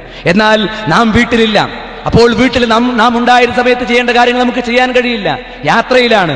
അപ്പോൾ അള്ളാഹുവോട് പ്രാർത്ഥിക്കാം, അല്ലാഹുമ്മ ഖുലുഫിനി ഫീ അഹ്ലി, അള്ളാഹുവേ നീ വീട്ടിൽ എന്റെ ഖലീഫയാകണമേ എന്ന് പറഞ്ഞാൽ ഞാനില്ലാത്തപ്പോൾ ഞാൻ ഉള്ള സമയത്തുള്ള ശ്രദ്ധ അതുണ്ടാകാൻ അള്ളാഹുവേ നീ സൗകര്യമൊരുക്കണം. അല്ലാഹുമ്മ അൻത സാഹിബു ഫി സഫർ വൽ ഖലീഫത്തു ഫിൽ അഹ്ൽ, അള്ളാഹുവേ നീ എന്റെ കൂടെ സഹയാത്രികനാണ്, അതായത് എന്നെ സംരക്ഷിക്കുന്നത് നീയാണ്. അതേപോലെ എന്റെ കുടുംബത്തിൽ നീ എന്റെ ഖലീഫയാണ്. ഇങ്ങനെയാണ്. അതുകൊണ്ട് ഒരു കാരണവശാലും അള്ളാഹു മറ്റുള്ള ഓരോരുത്തരുടെയും ആവശ്യങ്ങൾ അവൻ പൂർത്തീകരിക്കുക എന്നല്ലാതെ അള്ളാഹു അവന്റെ ദൗത്യം മലക്കുകളെ ഏൽപ്പിച്ചിട്ടില്ല, ജിന്നുകളെ ഏൽപ്പിച്ചിട്ടില്ല, ഔലിയാക്കന്മാരെ ഏൽപ്പിച്ചിട്ടില്ല. ഇന്നിതാ ചില ആളുകൾ കുപ്പായം ഇട്ട് വരുന്നു. ഒരുത്തൻ കുറച്ചു കാലം സോളിഡാരിറ്റിയിലും അതേപോലെ തന്നെ സിമിയിലുമൊക്കെ സജീവമായി ഇങ്ങനെ പ്രവർത്തിച്ചു വരുന്ന ഒരാളല്ല, ഇത് ഒറ്റപ്പെട്ട പല സംഭവങ്ങൾ വ്യാപകമായി കണ്ടുവരുന്നൊരു കാര്യം. പിന്നെ കുറച്ചു കാലം കഴിഞ്ഞപ്പോൾ അത് മടുത്തു, വെറും രാഷ്ട്രീയം മാത്രമായി. പിന്നെ കുറച്ചു കാലം ദീനാണ്. എന്താണ്? ഗസ്ത് പോക്ക്. അതൊരു വെളിപാട്. പള്ളി നിസ്കാരം കഴിഞ്ഞ് ഇറങ്ങി വരുന്നോണ്ട് നിസ്കരിക്കണം എന്ന് പറയും, മനസ്സിലായില്ലേ? നിസ്കാരം കഴിഞ്ഞ് വരുന്നോണ്ട് കള്ളുടിക്കരുതെന്ന് പറയും. തൗഹീദ് മാത്രം പറയില്ല. അങ്ങനെ അവിടെ കൂടി നടക്കും കുറച്ചു കാലം. കാരണം അവിടെയുണ്ട് ഖിലാഫത്ത്. അവരും പറയുന്നത് അതിനെന്താണ്? ഈ 4 തരീഖത്ത് വഴി അള്ളാഹുവിലേക്ക് വിലയം പ്രാപിക്കേണ്ട ഖിലാഫത്തുള്ള ആളാണ് മുറബിയായ ഷെയ്ഖാണ് മുഹമ്മദ് ഇലിയാസ്. അവിടെ പോയി ചേർന്നു. പിന്നെ കുറച്ചു കാലം കഴിഞ്ഞപ്പോൾ ആ ഏർപ്പാട് നിർത്തി. പള്ളിയിൽ വരുന്നവരെ തന്നെ നിസ്കാരത്തിലേക്ക് ക്ഷണിക്കുന്ന ഏർപ്പാട് നിർത്തി. അല്ല, ഇപ്പം നിങ്ങളെ പള്ളിയിൽ തന്നെ കാണാനില്ലല്ലോ.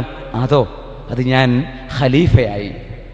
ഇങ്ങനെ ഓരോ പുഴുക്കൾ വന്ന് കയറി പ്രഖ്യാപിക്കുകയാണ്, ഞാൻ ഖലീഫയായി. ഈ ഖലീഫമാരാണ് തമ്മാടിത്തത്തിന്റെ കേന്ദ്രത്തിൽ നിന്ന്, മാഫിയ സംഘങ്ങളുടെ കേന്ദ്രത്തിൽ നിന്ന്, കൊട്ടേഷൻ ഗ്രൂപ്പുകളിൽ നിന്ന് തങ്ങളുടെ തിന്മകൾക്കൊട്ടും മാറ്റം വരുത്താതെ തന്നെ, അതൊക്കെ അള്ളാഹുവിന്റെ വ്യത്യസ്തങ്ങളായ പ്രവർത്തനങ്ങളാണ്. മദ്യപിച്ചാൽ പോലും നമുക്കറിയില്ല അള്ളാഹു അനുവദിച്ചിട്ടാണോ. വിഗ്രഹാരാധന പോലും നിങ്ങൾക്കറിയാമോ, KVM ബന്ധാവൂരിനെ പോലെ സമസ്ത സാഹിത്യ തറവാട്ടിലെ പടവാളുകൾ എഴുതി വെച്ചിരിക്കുന്ന വചനങ്ങൾ വിഗ്രഹാരാധനയിൽ പോലും തൗഹീദ് കണ്ടെത്താൻ കഴിയുന്ന നിലവാരത്തിലേക്കാണ് തരീഖത്തുകാർ അത് പതിച്ചത്. കാരണം അവിടെയൊക്കെ ആനന്ദങ്ങൾ മാത്രമേ ഉള്ളൂ. ധ്യാനാശ്രമങ്ങളിൽ ഈ അള്ളാഹുവിന്റെ ഖിലാഫത്ത് ചമയുന്ന, അവതാരം ചമയുന്ന സിദ്ധന്മാര്, ബാബമാര്, അമ്മമാര്, ഉമ്മമാര്, ഔലിയാക്കന്മാർ, ഇതൊക്കെ അള്ളാഹുവിന്റെ ഖിലാഫത്ത് എന്ന സിദ്ധാന്തത്തിന്റെ വിവിധ മതങ്ങളുടെ രൂപഭേദങ്ങളാണ്. അവിടെയൊക്കെ ആനന്ദം മാത്രമേ ഉള്ളൂ. അവരാനന്ദം നൽകും. അവിടെ ആദർശമില്ല, അവിടെ പ്രവർത്തനമില്ല, അവിടെ അനുഷ്ഠാനങ്ങളില്ല. ഇസ്ലാമിൽ കൃത്യമായി വിശ്വാസമുണ്ട്, കൃത്യമായ ആദർശമുണ്ട്, പ്രവാചകന്റെ ചര്യ അനുസരിച്ചുള്ള അനുഷ്ഠാനങ്ങളും കർമ്മങ്ങളുമുണ്ട്, നമസ്കാരം മുതൽ ഹജ്ജ് വരെ. അതുകൊണ്ട് തന്നെ ആ വിശുദ്ധമായ ഇസ്ലാമിനെ പ്രവാചകന്റെയും സ്വഹാബത്തിന്റെയും മാതൃക ഉൾക്കൊണ്ടുകൊണ്ട് മുഹമ്മദ് നബി സല്ലല്ലാഹു അലൈഹി വസല്ലമയുടെ തരീഖത്ത് സ്വീകരിക്കണം. മറ്റേത് തീവ്രവാദത്തിന്റെ തരീഖത്തും അദ്വൈതത്തിന്റെ തരീഖത്തും രണ്ടും ഖിലാഫത്തിന്റെ രണ്ട് ഉൾപിരിവുകളും യോജിക്കാൻ സാധ്യതയുള്ളതാണ്. ഒരൽപ്പം വിശദമായി ഞാൻ സംസാരിച്ചിട്ടുണ്ടെങ്കിലും ആ അപകടത്തിന്റെ ആഴമറിയാൻ വേണ്ടി സൂചിപ്പിച്ചു എന്ന് മാത്രം.